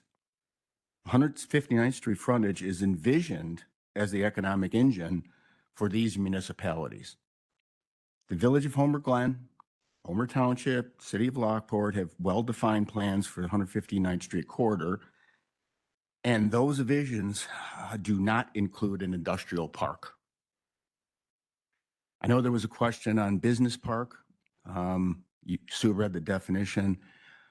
Business park is far from an industrial park. Reading the comprehensive plans of these municipalities, the vision is for resident-friendly commercial at the front of the parcels and residential in the back of the parcels, so C2, R2. This decision today is not just about a few residents objecting to a zoning change. It's much more than that. It's a much bigger issue that's going to shape the future of 159th Street. This is a decision that's a domino in my view. This has caught the attention of hundreds of residents, and as referenced, we have an online petition that's now over 500 signatures. 240 of those signatures are from Homer Glen, 52 from Lockport, and then 30 from New Lenox, Frankfort, Lamont, Orland Park, and Plainfield, and then the others in the surrounding area. So, Mr. Chairman and all members of the Land Use Committee, we're going to ask you to vote no today. We're asking you to recognize the legal filing by the Village of Homer Glen. And I think it was mentioned that that's been recognized, accepted. The letter from the City of Lockport, objections of the Moose Lodge, objections of Homer Township, and the objection of hundreds of residents that live in the area. When the roll call vote is called, picture you and your families living in the houses in the west end of Cedar Glen, beautiful houses. And then we ask you to cast your vote no. Thank you very much.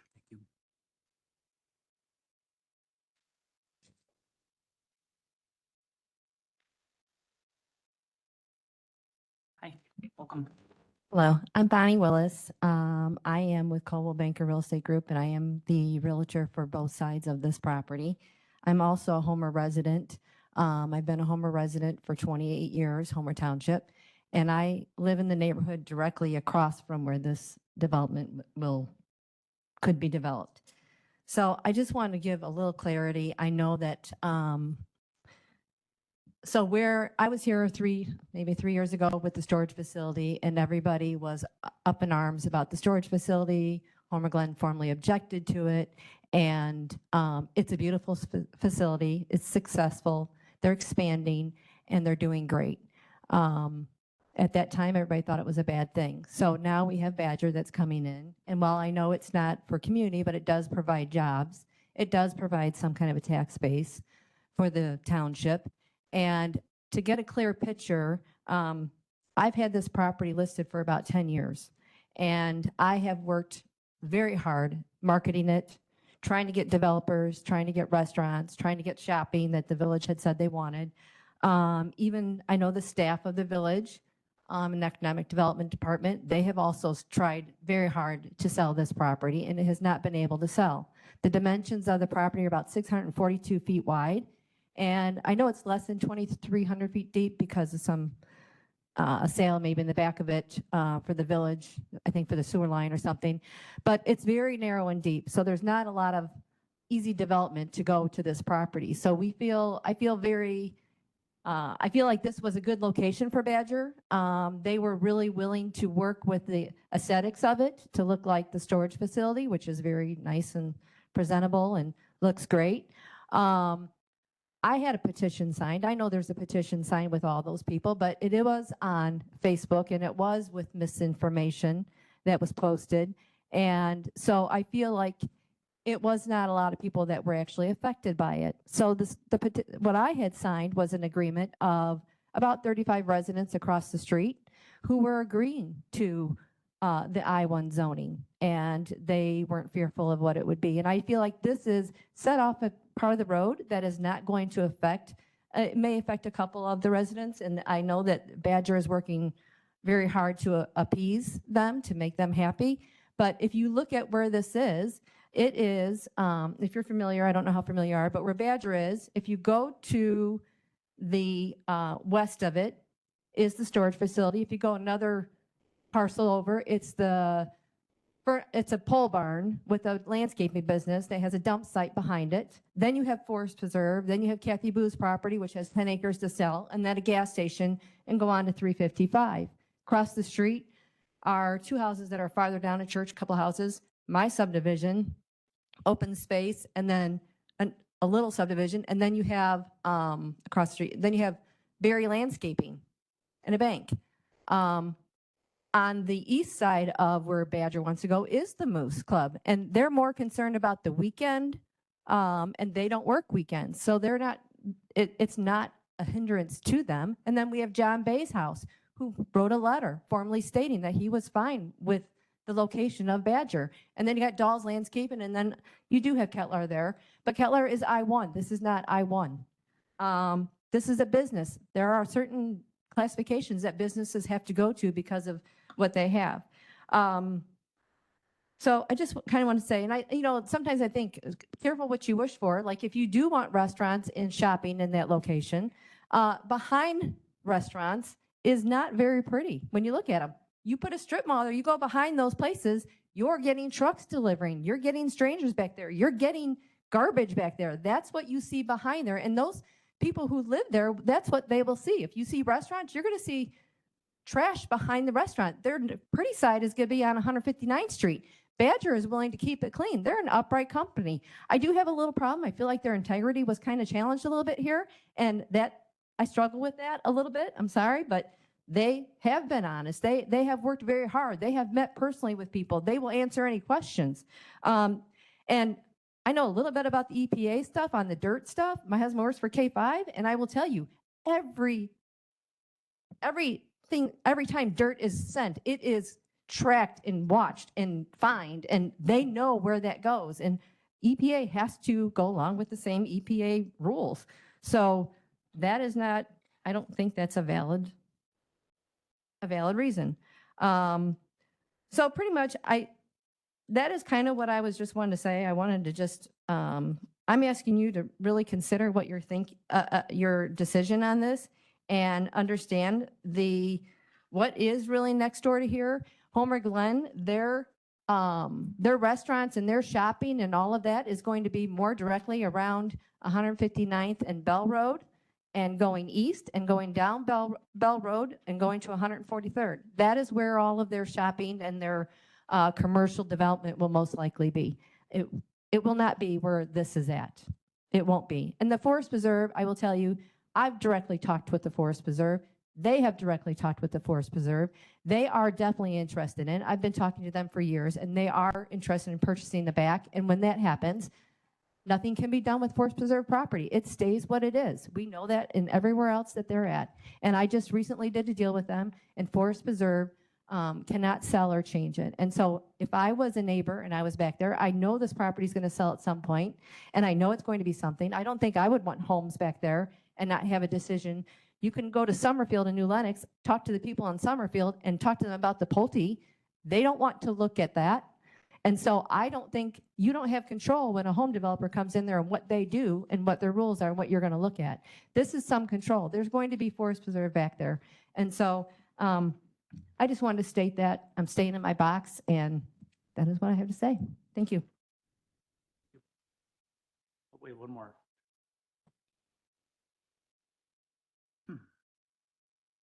Welcome. Thank you for being here.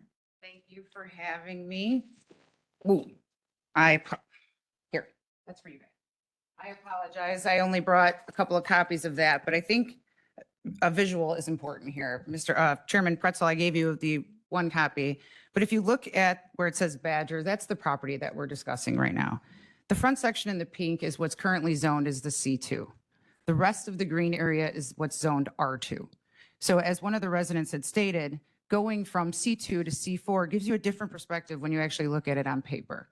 So it's just about 2.5, 3 acres in the front, and the remaining is the residential. As you look to the left, you'll see the gray shaded area. That is currently zoned industrial. As Supervisor Steilen stated, we were just here. You guys know the Homer residents.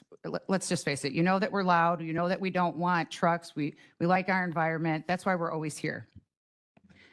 The industrial area was changed in 2002 or 22 or 23 in that area, okay? We told you back then, changing this to industrial was going to set a precedent down the road. To me, this is no different than the BUILD Act. The governor was trying to tell local municipalities how to control their zoning. We're asking you to do exactly what you guys fought the BUILD Act.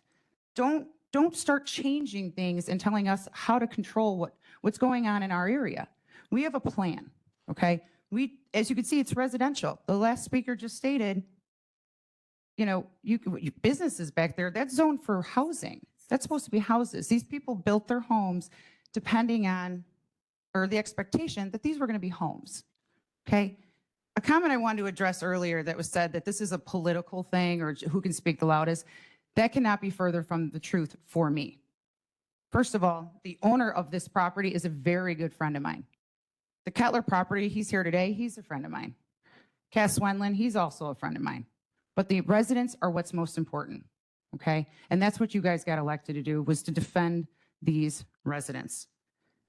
I'm here, half of these residents, the ones that spoke tonight, aren't even voters of mine.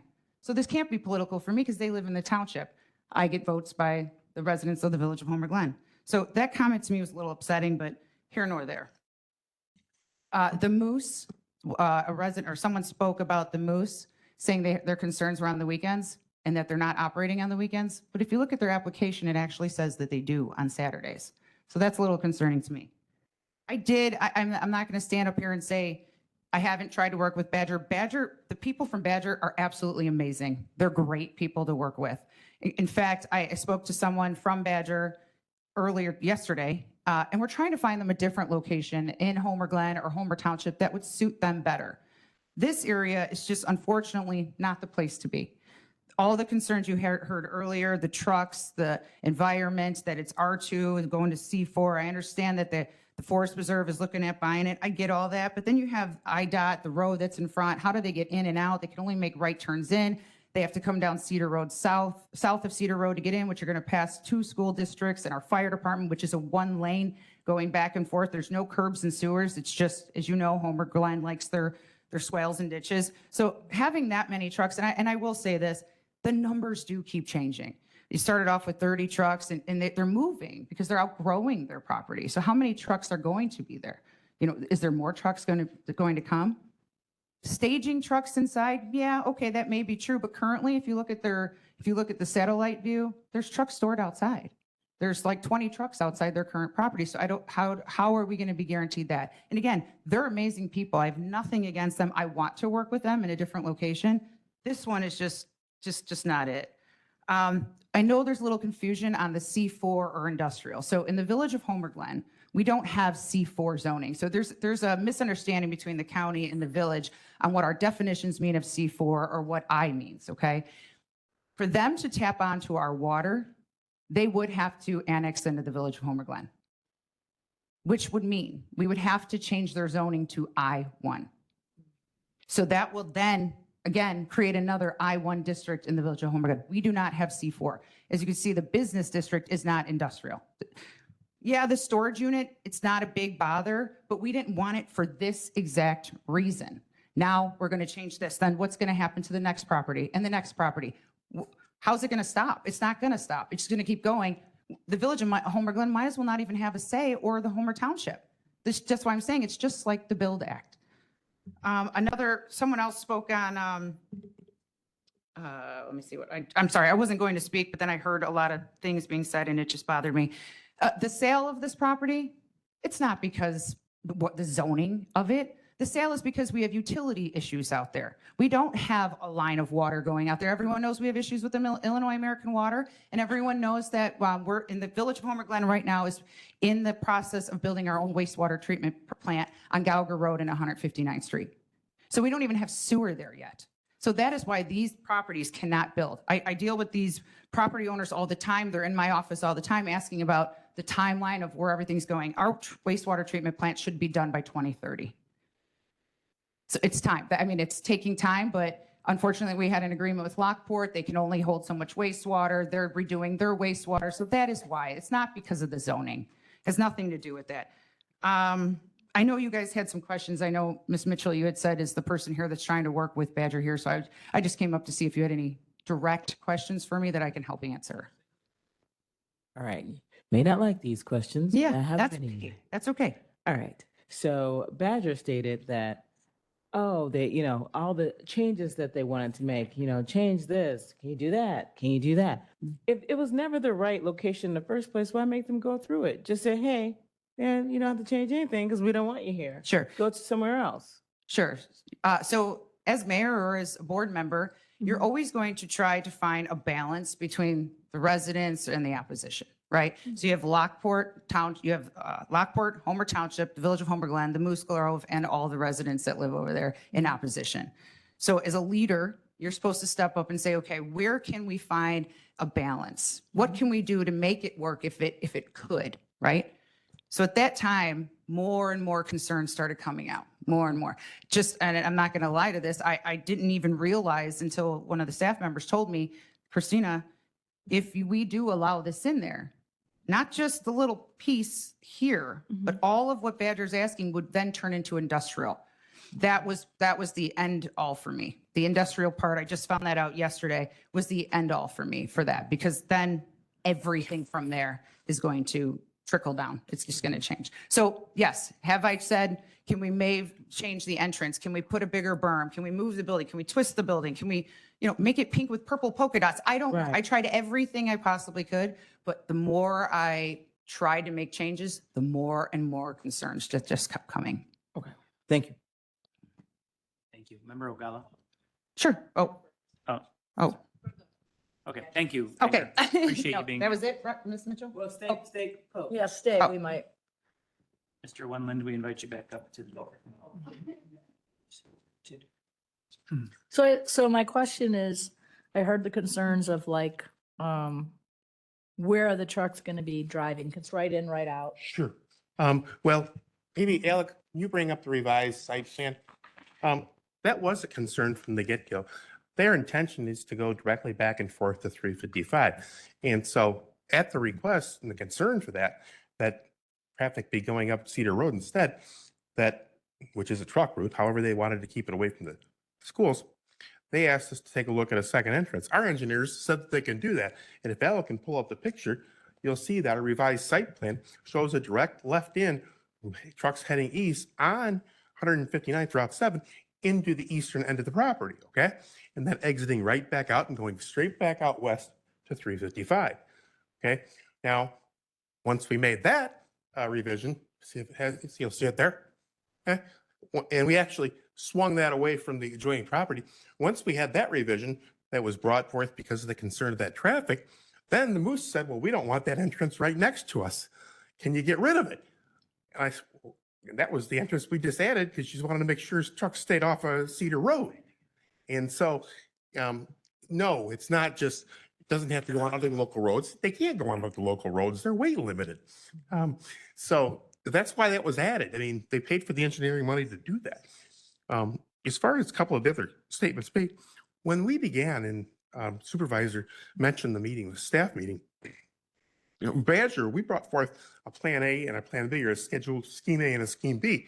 And like Sue said, one of them showed our development further back, because if the village or the locals the township wanted to see retail development up towards the front, we could put our facility in the back. And then scheme B showed it up along the roadway. And what we were told is, no, we'd rather have it right up along the roadway.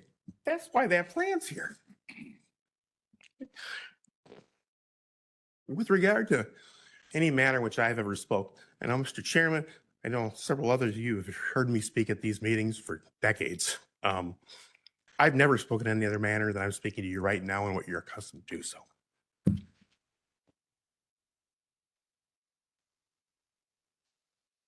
And with regard to the zoning, if we were to annex, the mayor, my friend, knows perfectly well that the village, just like this committee was talking about here today, can make text amendments.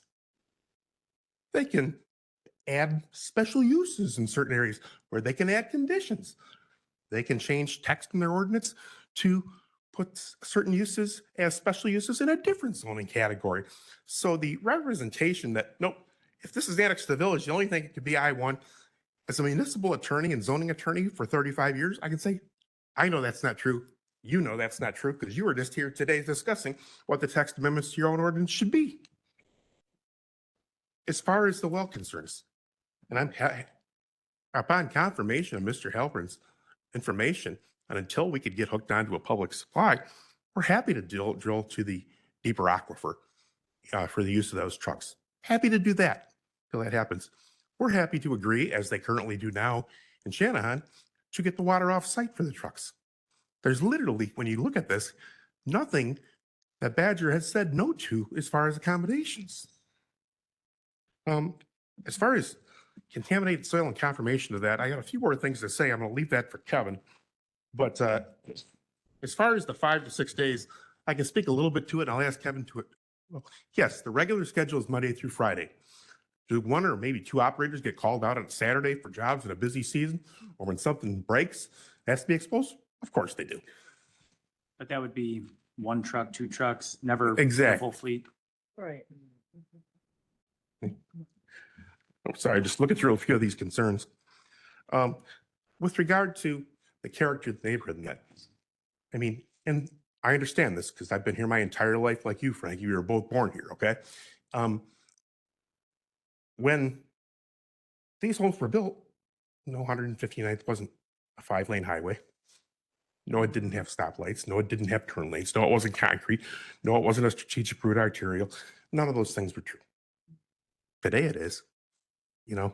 So address the Cedar Road issue. With regard to the 70% reference, seemed to be some confusion there. 70%, Mr. North said, was the average utilization rate of the trucks, not the percentage of water that they put in them. So just want to make it clear that that was not a misrepresentation. What do you need to say? I think I covered that. And Kevin, if you could address the contaminated soil issue. So as I stated previously, I'm very familiar with Illinois EPA and working within the confines of the regulations. If Badger were to do something that was contrary to those regulations,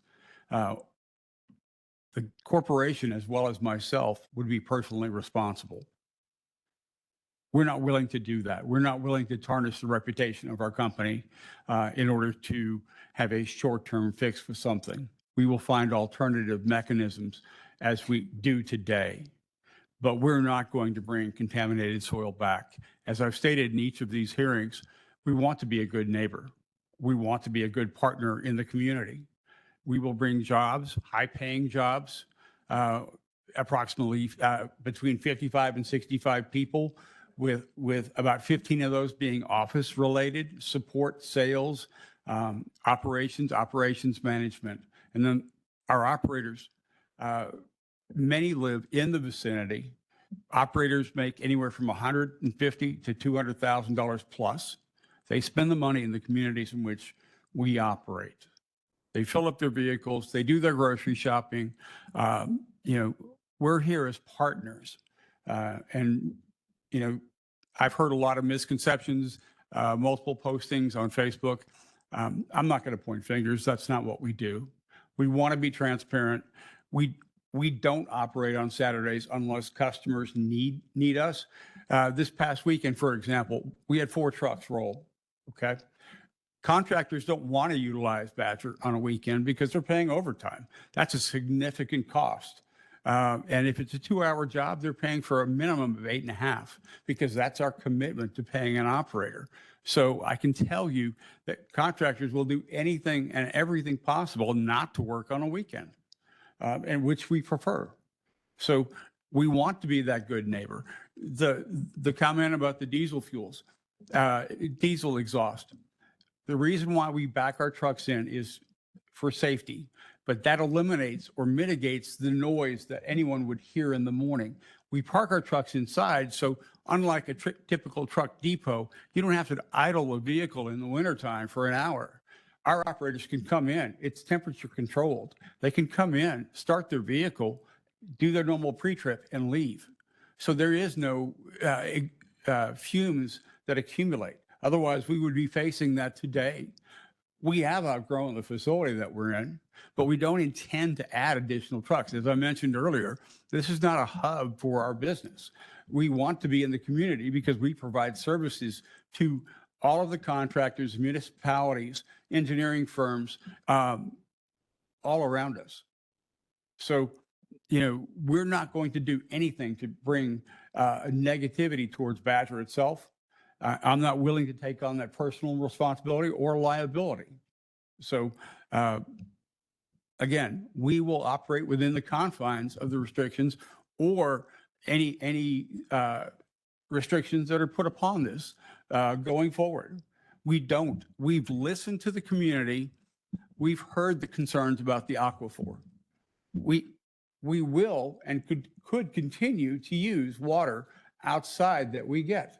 We operate today. There was concern about the cost of that. We have that cost today. So it's not a new cost for Badger. So, we want to be a good neighbor and we want this opportunity. Okay, so I have another couple questions. I'm sorry, I'm not. Certainly. How large is the whole parcel? The whole parcel is 38.2 acres. We will be utilizing about 12.5 acres of the property itself Okay. And the remainder, what's the intent for the remainder? to either sell or donate to the forest preserve, the land that they're looking for. We have no intention to develop further. None whatsoever. And you would sell it or donate it? You guys, what's the decision on that? Whether it's a donation or a selling?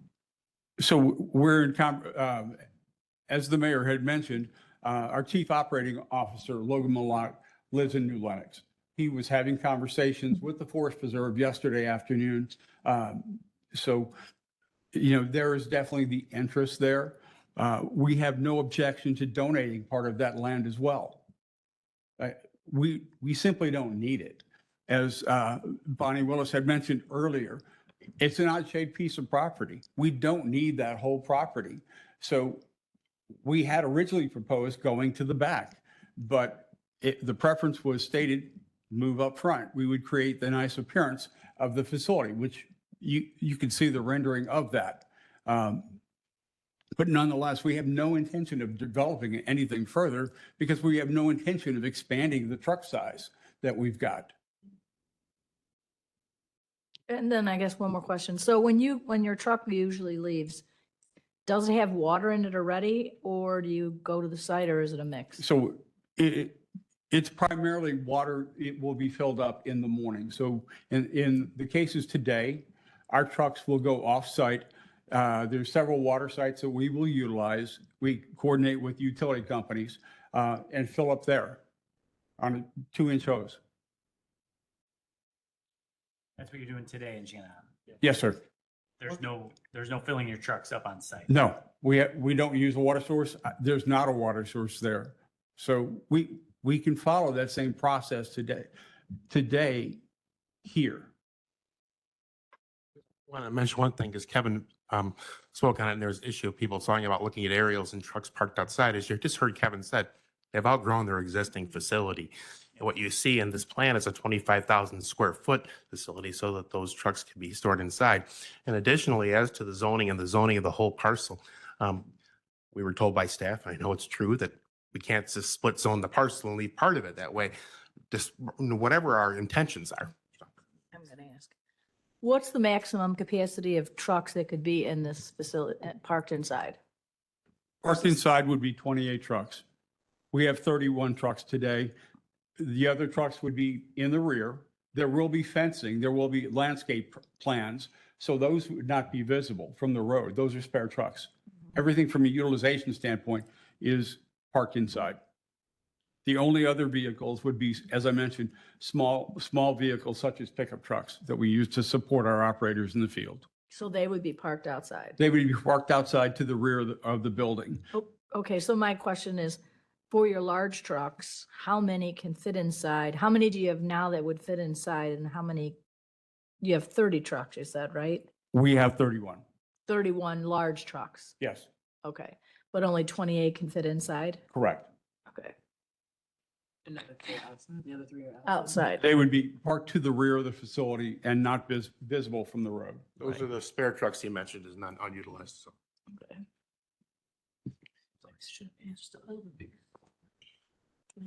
Oh, just a quick question. We've heard the mayor mention that she was working with you on an alternate site. Is that a possibility? There are multiple possibilities. This is the preferred location. I report to Logan Malott, who is our chief operating officer, as mentioned. We are looking at alternatives. This is the desired location for Badger. It provides very good access to the interstate. There's been much comment about roads being 7-ton. I would encourage the members to look at IDOT and look at the roads themselves, because there are designated truck routes that people have indicated are not. Thank you. We don't want overweight tickets. We're not going to put ourselves in a position where we're going to receive citations, again, being that bad neighbor. That's not our intention. So my question would be for staff. So for instance, the storage facility is zoned I-1, correct? That's right next door? So it's possible if this Badger company didn't come in with a C4, which is a lower zoning classification for us than I, then another company could come in with an I-1 plan and want to rezone it I-1. Now, what could happen then is they come here, we say no, and we've been in the situation. And then we've gotten a lawsuit, gone to court, and we've lost the lawsuit and the company has won. And then you would have another I-1 there versus having just that one I-1 and a C4. And we've changed the way we do zoning now to allow similar and like, so we didn't have, at that time, we had to use I-1, but if that came before us now, they could apply, and one of you will know we wouldn't have to put that storage facility in as I-1. They could have a different zoning than I-1 today, couldn't we, with our, what is it, like and Similar. Or similar and compatible? I believe actually we looked at the self-service storage facilities and we moved them. We allowed outdoor storage as if they named it part of the special use. And I think we put it in like C3, C4. Right, we moved it, we changed it. And I remember that we changed it. Okay, so then one other question is, so I hear the water situation. What would determine how you would fill your trucks? The residents don't want you to use the water from a well to fill it because they're concerned about the aquifer. I understand it. I live on a well myself. So what would change it from you guys using that or digging a deeper well versus going off-site and filling like you do today? Speaking to Mr. Willott directly, he'll take whichever alternative is most palatable. And if that's drilling to a separate deeper aquifer so that they don't touch the homeowners until they can head on to a public water source, they'll do that. As we met with the village, if it's annexing to the village and getting access to their public water system, it's as soon as we can, we'll do that. If it's committing to, we won't, until we can do that, until we can hook onto a public water supply, we'll get the water for the trucks off site. Yes, yes, and yes, okay? And as far as other sites, looking at other sites, I've been working with Logan since the beginning of this. He's looked at multiple sites at all times because just like we're here, just like you're before a village, you don't know what reactions are going to be ultimately in the end. Oh, yeah. Okay. I don't have another question. Sheldon. I mean, I see this a lot sitting in this chair where I give you this list of things that I'd like you to do, and then you agree to them all, and they're like, well, I still don't like it. You know what I mean? And I just don't think it's what they want in Homer Glen. So I look at this, I'm like, it doesn't bother me. I think it's great business, but it's not really important necessarily what I think. I mean, there are people that have to live in the area, and I'm trying to be understanding of what they're asking. But I do look at this. You said you're looking for approximately 1/3 of this property, 12 and a Yeah, half. that's about a third, yeah. So that puts you just past, the back of your lot would be just past the Moose Club line. Is that It actually touches like for this southwest lot in that cul-de-sac of Cedar Glen, just past the Moose there. The back end of the property, or so you see where the retention pond is there, and then you see clean soils. You can see where the two lots there at the end of the cul-de-sac, if you look down at the bottom of there. Yeah. That's where those would be in relation to it. And then that line that you see just to the left, your left of there, okay? That would be the start of that residential lot. And so, yes, everything to the left of that would be the Moose. So the two lots that actually touch this property from, I think that's Cedar Glen. Yeah. Would be with like a parking lot and retention pond. They'd be nowhere near the building. Several hundred feet, yes. Several, yeah, you've Yeah. done the, okay. So, okay. I don't know. So here's where I'm at with this. This is a really tough one for me because like I said, I don't have a problem with it personally, but I'm hearing all these people here today that do, and the mayor's here. She represents all these people, and I do try to be a good partner. It sounds like a lot of the concerns are around the water. I'd love to see you guys come up with a solution and not just say we're willing to do whatever. I'm probably gonna be a yes today in committee to give you guys a fighting chance at the full board meeting, but that doesn't mean that I don't know where I'm gonna go. I'd like to see you guys come up with a solution to the water. I don't want to wonder what it's going to be, and I don't want the people that came here today with real concerns to wonder what it's going to be. Understood. So if that means you need more time, I think this committee would probably give you that. I don't know what to tell you, but that's where I'm at personally. I can't speak to for anyone else. Very similar for me. So I feel very much the same way, because we have had companies come before us and then they don't follow anything, and then everyone is stuck with the mess. Yep. So I do agree with Frankie that if we could come up with a solution, solid solution for the water, and then if we could come up with, and I don't know how everyone feel, with the back portion, an agreement with the Forest Preserve, then that protects everybody. I know there's not a lot around there, but that one neighborhood could still go into, it looks like an A1 parcel that's back there too. And it could possibly make it a better situation, because then you don't have the whole parcel zoned, because once the Forest Preserve gets it, it would no longer be a C4, it would be Forest Preserve. Understood. Our difficulty is that until we can't close on it, till we get the zoning, and until we close on it, we can't convey property. I guess though, we could certainly have a contractual arrangement with the Forest Preserve District that upon closing, then blank, upon our closing of the property, this happens all the time. Right, because I know that the Forest Preserve is interested in it, it's would work with our plan. So, yeah, do we need more time to get to this point with these agreements? More so versus, and would it be, it's 2 weeks away, right? 2 weeks away before county board. I don't know if we'd be able to have that by that time or not, but at that point in time, if they didn't, we could always postpone it as well. So for me, it's always been, if the people don't want it, I'm with them. If the people don't want it, they don't want it. But it seems like you guys have a great relationship to the point where they want to help you find, I mean, like, if this is the area, they want to help you find a spot for it. And by the way, I live in an Illinois American Water household, and I wouldn't wish that on my worst enemy.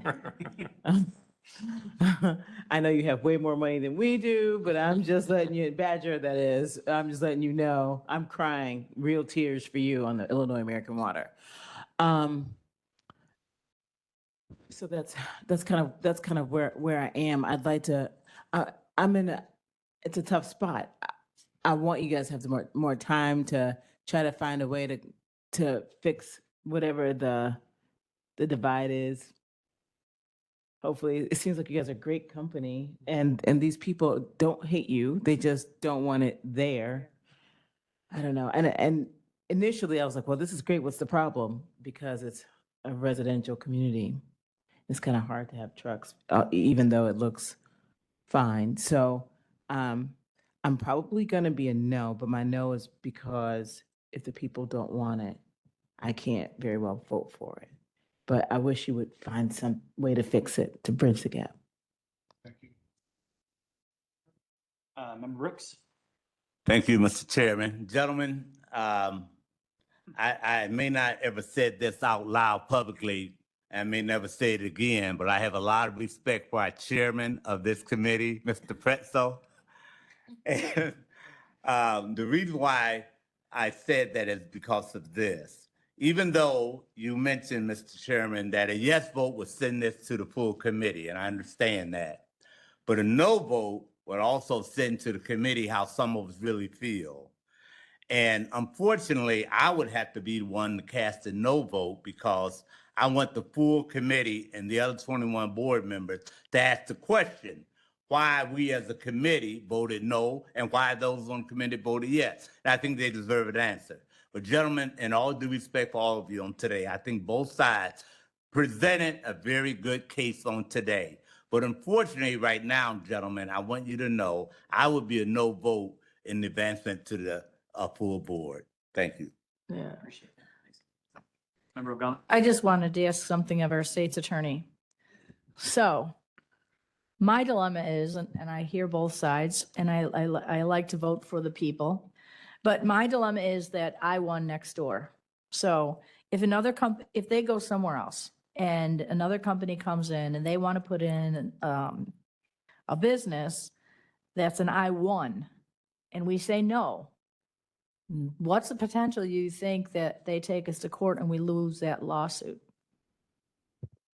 I know Kevin stated this multiple times, can't predict what would happen. Right, but I it- know. It could happen. Right, and that is a concern of mine because we put I-1 in because we hadn't changed, and we did change that storage afterwards because we thought, well, the storage, and it's turned out to be good, and it's not horrible disaster like everyone anticipated it to be, but unfortunately, that is zoned I-1. That opens the door to somebody else coming here or anywhere else up on 159th in the proximity and saying, I want to do an I-1 here too, giving us so many worse possibilities than this one might be, and we could lose in court. That's my dilemma. That's my real dilemma with this, which is why we didn't want to have the I-1 zoning for the storage facility. Yeah, and just so I want to make sure, I'm sure you are aware, but because there was the protest, the official protest by Homer, it needs a 3/4 supermajority by the full members of the county board. So not just the majority of the quorum or the 3/4, it's of all county board members, just so you are aware that if it goes county board. So I'd like to see some movement with the Forest Preserve and a water solution and something that we can put down in stone somehow. Can we put something in stone with water or not really?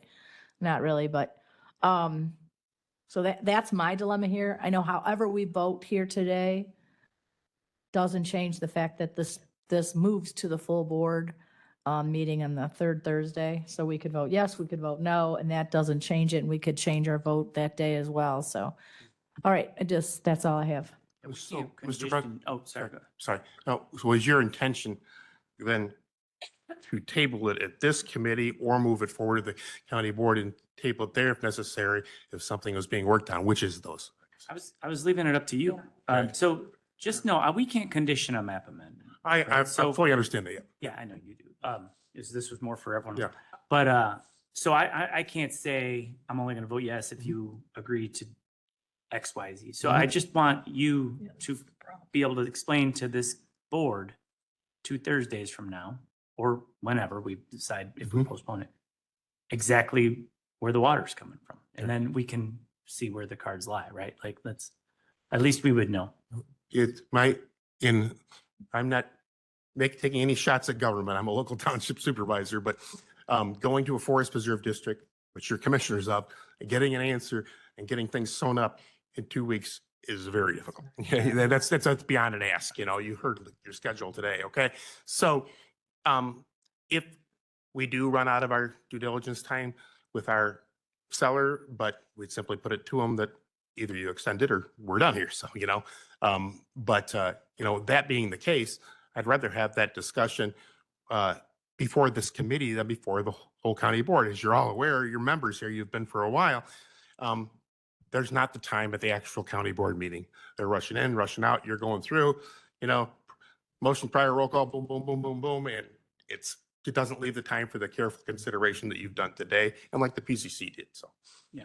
If there is one of those and you're asking me, that would be the preferable of those two to me. Okay.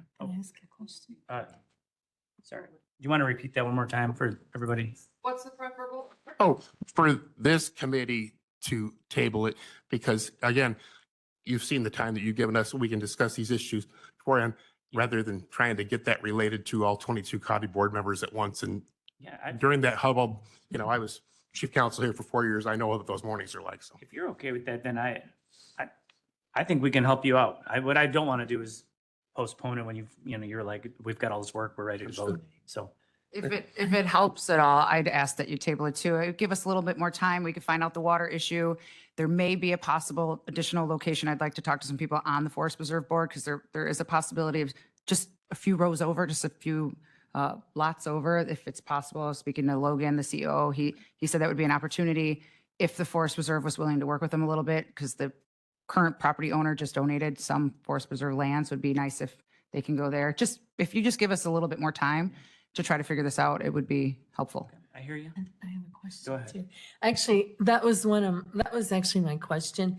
If they did work out where the Forest Preserve took over the back part of the land, would that make this project more acceptable in its current location? So the yes and no. So yes, we went through all of it. I literally laid out everything and said, can you do this, this, and that? The issue comes to is what Ms. Ogala just said. Once you set a precedent, it doesn't stop. And yes, Mr. Wendland did say, that we can do special amendments, but once we do it for one, we have to keep going or lawsuits will follow. We've been in that situation before. As have we. And I don't want to go through it again. And that's just going to destroy our entire 159th corridor. And we don't want that. I love these guys. They've been amazing to work with. There's a property just a couple doors down that I was just trying to see if maybe we can do that. So I just need a little bit more time to see if I can work that out. Although I would think a C4 would be far preferable to another I. I mean, and that's The problem with us is, like I said, Right. sorry, I didn't mean to cut you off. No, but I mean, from our standpoint, because you haven't annexed the land, so it would be our zoning. So in our world, any C zoning would be far preferable to an I zoning. I would have to think so, but anyway, okay, thank you, sorry. My last question, would you like 30 days, 60 days, 90 days? As long as you keep it on a short leash, if you had to retable it, that's as simple as that, You have my full support on that. Yeah. I can't speak for everyone else, but I love seeing you guys wanting to work together. I think it's a We'd like to come to a resolution too, and I don't want to drag people back to multiple meetings. All right, so we're gonna leave it open. We're gonna leave it open. We're just gonna, If you simply move to table it to your, I say July meeting would be good. Yeah. okay, can I get a motion to I'll table make a this? motion that we postpone this until the July land use meeting. I'll second that. We have a second. All in favor? Aye. Any Aye. opposed? Can we do that? Do we have to call a roll on that? I think we're okay. So we're tabling this to the July meeting, Postponing it technically. postponing it. Thank you, guys. Thank you. Thanks, everybody. There's a difference, I think. Okay, on to number 2, under new business. Zoning case ZC 26023, Custer Township Special Use Permit for a major public utility at 35332 Grant Street in Custer Park, County Board District Number 1. Can I get a motion and a second? We have a motion. We have a second. Margie? Yeah, so this property, I'm going to see if I can bring it up.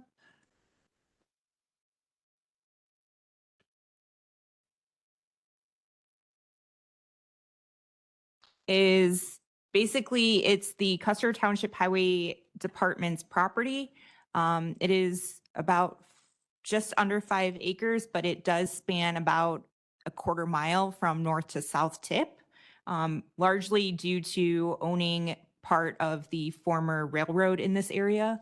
The area is Custer Park. So it is just south of the Kankakee River. You have Route 113 to the north, and the Wauponsee Glacial Trail ceases just north of Route 113. So the township has owned the property, has an existing pole barn on the building or on site, and is looking to add an additional building to store additional highway equipment to service the township for road needs. And in doing so would meet the current zoning district setbacks. It would be 40 feet from the rear of the property. They do also have a storage yard at the south end of where Grant Street runs across the property, which is fenced off with a 6-foot fence and the other materials typical of a highway department. Regarding that, just looking at the site plan, you can see that proposed building and the storage area. Regarding the major public utility, it is zoned R3, so it would be a special use to continue operating as a highway department on the site. It has been used as such for almost 50 years now, and the area has pretty much retained the residential township balance. The one concern we've received from agency comments is regarding the Forest Preserve District due to the proposed extension of that Wauponsee Glacial Trail through the railroad property.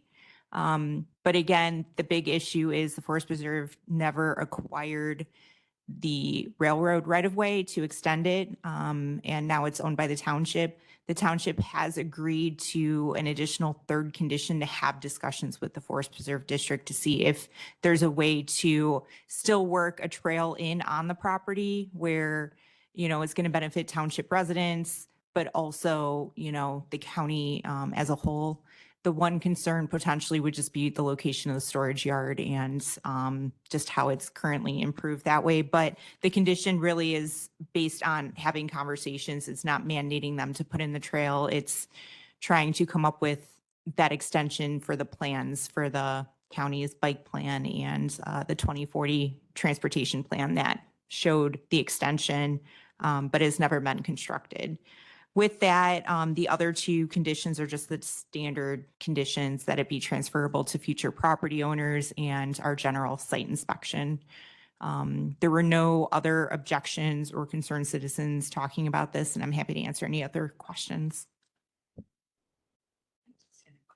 All right, so we have a question. Yeah, I just had a real quick question. Are they actually building on the site, and that's why we have to do this? Because otherwise it would not be permissible in the R3? I read this and I was really confused. Yeah, there's a couple interesting tidbits with this property. So this property, the existing building appeared in late 1970s, early 1980s. And at that point in time, our zoning district for the county allowed governmental buildings and uses of property in residential zoning districts. And then the code changed, and now we would require a special use permit. So again, by expanding the use of the property, they are required to get the special use. And then with the fence, since they put the fence within a street setback, Grant Avenue being running through the property, they just brought those into compliance by requesting variances to keep the fence. Okay, got it. Any other questions? Anyone here to speak on this from the public? Okay. I think, yeah. Let's move. All right. We have a motion, we have a second, we have a clean roll. You want to do a previous roll, anyone? Second, Brooks, all in favor? Aye. Any opposed? Motion carries. On to other business. We've already completed number 1. We're on to number 2. This is the Land Resource Management Informational Update. Nick.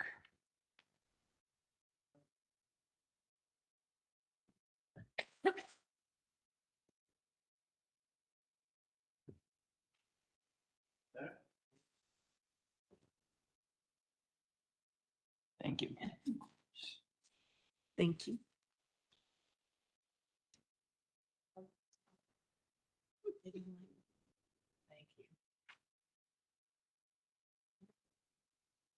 I think it's an update. Do it almost every month.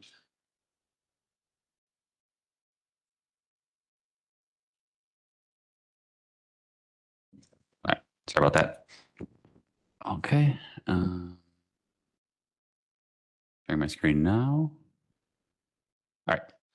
So I'll try to be a little quick on this. Cool. All right. So basically, I have some informational, just kind of an update on what's been going on with the Land Resource Management Plan update. And also there was the steering committee that took place at the end of March. We haven't had a chance to meet and talk about that yet, but it is on the agenda. It's in the agenda packet. There's a handout right here. And I'll kind of briefly go over it. This is also on the project website, so we don't have to go over that too in detail unless people have questions, then we can kind of talk about it. But for right now, I'll jump right into it. Okay. So the outline. For the outline, I'll talk about the timeline, steering committee with the Land Use and Development Committee, and the stakeholder meetings, which were with township officials, the open houses we held, the outreach events we've been doing, then the weekly and bi-weekly meetings, and then just kind of the next steps. Okay. So for the timeline, this is just the different phases of the project. We started in January of 2026. We're going to go into May of 2027. We're currently kind of, I'll call it phase 3.5. We're not done with public engagement. We're towards the end of it, moving into phase 4, and that's all kind of to come. So with the steering committee meeting, which was here at with the Land Use and Development Committee, Tesca gave our consultants, Tesca gave a presentation where they wanted to get feedback and engagement with the committee, which were activities that included group discussions, poll activities, small group activities, and a wrap up. As I mentioned, I could talk more about this if anybody would like. Otherwise, if I could just move on. So, okay, I'll move on then. Perfect. We also held stakeholder meetings. Those were virtual. Those were on April 7th and April 9th.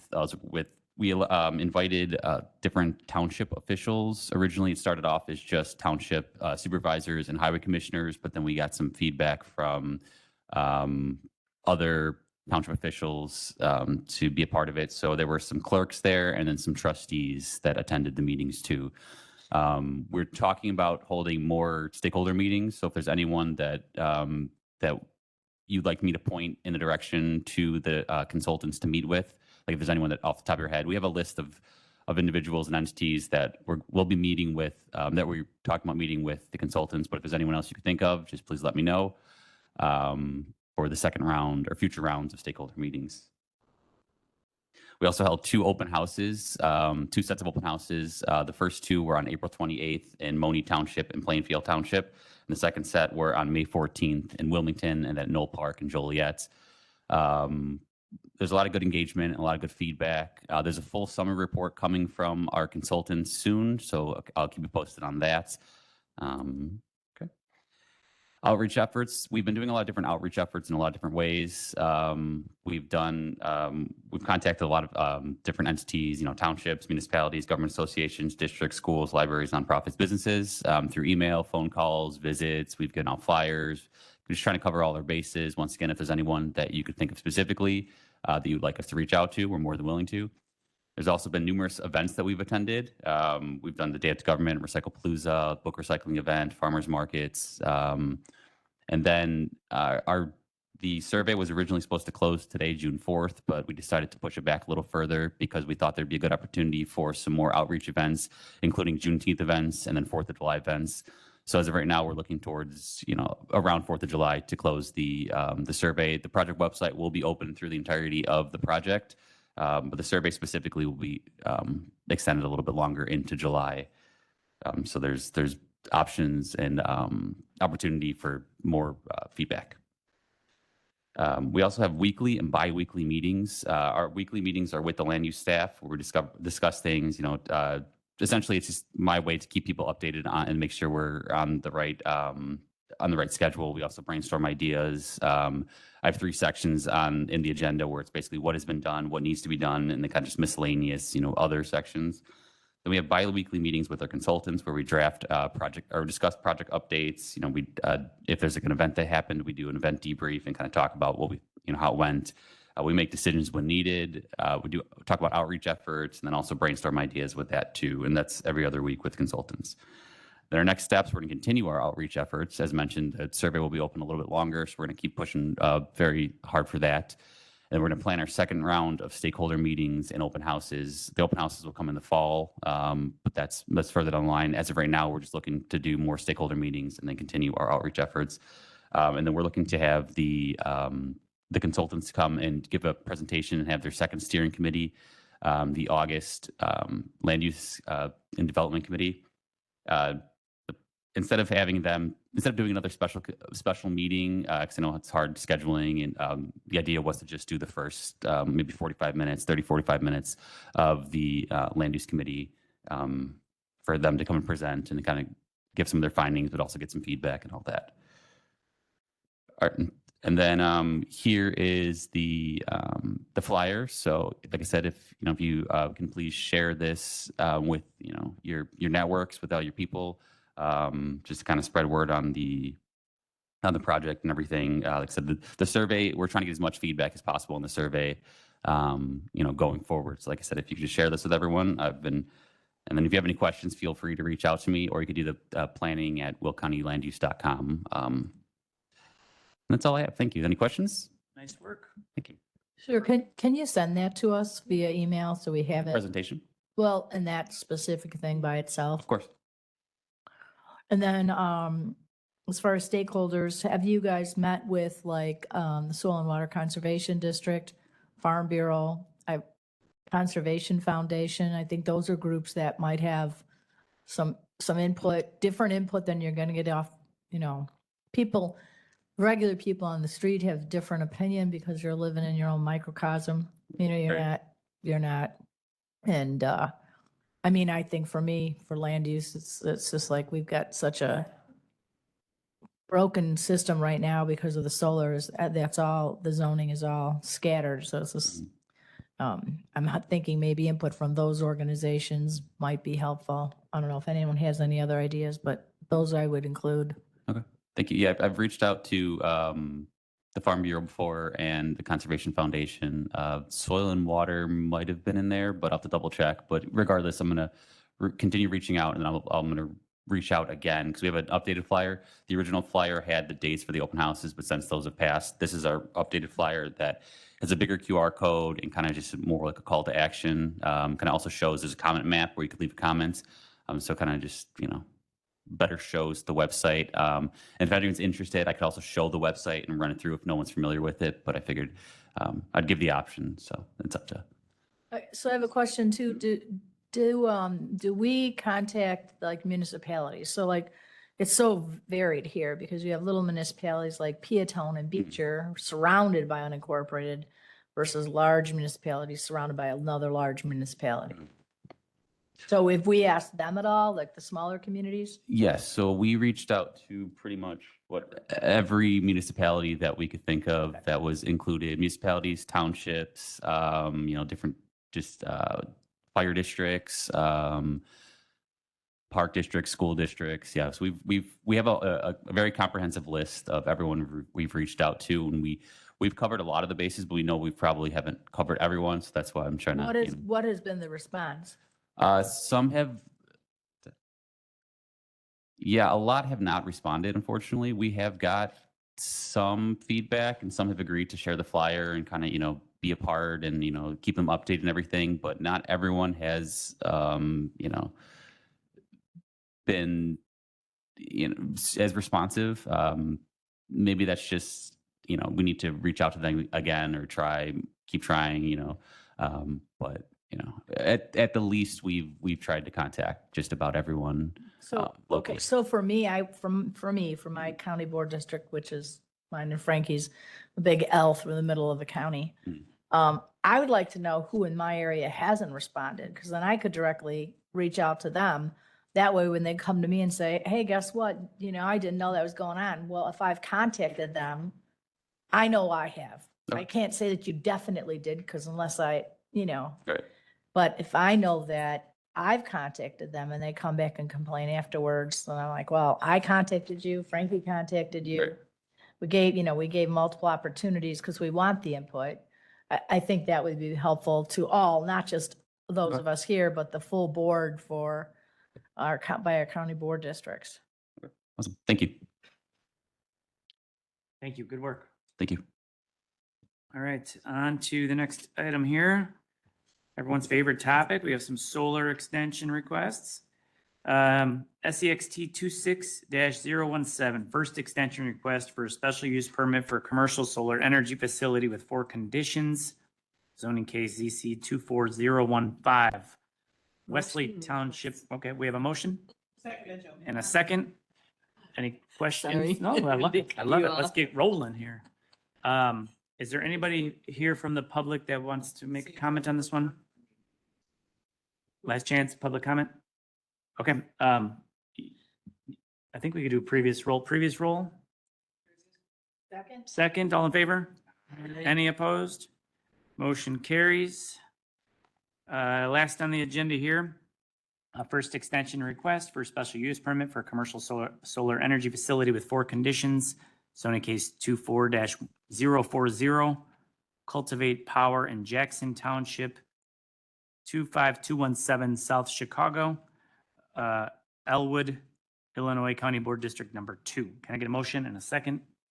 Yeah, we have a motion. We have a second. I invite you up to the mic. You're here to speak on this case? Hi, welcome. Thank you for your time. I'll try to keep this short. I know we're. Oh, please hit the button on the right. of your microphone there. Just said, I'll keep this short since I know we're itching to go to lunch. But hi, everyone. My name is Angela Feria. I represent Valerian Solar LLC. We're here today requesting the first special use permit extension since this permit was approved in August 15th, 2024. I'm here today to request the extension primarily because we are in the process of submitting our requirements for the building permit process. Now, we fully submitted the application in Feb of 2026, and we are currently addressing the first round of comments. And additionally, this project requires a floodplain permit with the Illinois Department of Natural Resources. And while we are closely coordinating with the IDNR, the process is taking longer than expected because of a backlog of applications. And so we are progressing the project very closely and advancing development in the building permit process. And with that, I am here to answer any questions. And one thing I'd like to also note is I have coordinated with the Soil and Water Conservation District. We have a conservation plan agreement in place, incorporating the feedback of our seed mix. And so I'm here to answer any more questions that the Land Use Committee may have. Thank you very much. We appreciate it. We usually approve these extension requests, so you're looking good, but I'll let you know in a couple seconds. Okay, thank you. Can I get a And I'll do a we have a previous round. previous roll? Okay, second, all in favor? Any opposed? Motion carries. Congratulations. Thank you. Thank you very much. Okay, Thank you. nice job. We got through that there. Any public comment here? Any public comment? We already gave everyone their opportunity. No public comment. Reports, communications, correspondence director, do you have anything to say? Anybody, county board members, any comments today? Okay. No executive. Can I get a motion to adjourn? We have a motion. Second. All in favor? Any opposed? Meeting is adjourned until the next one, which is July 2nd, 2026. Thank you, everybody. Enjoy the beautiful weather.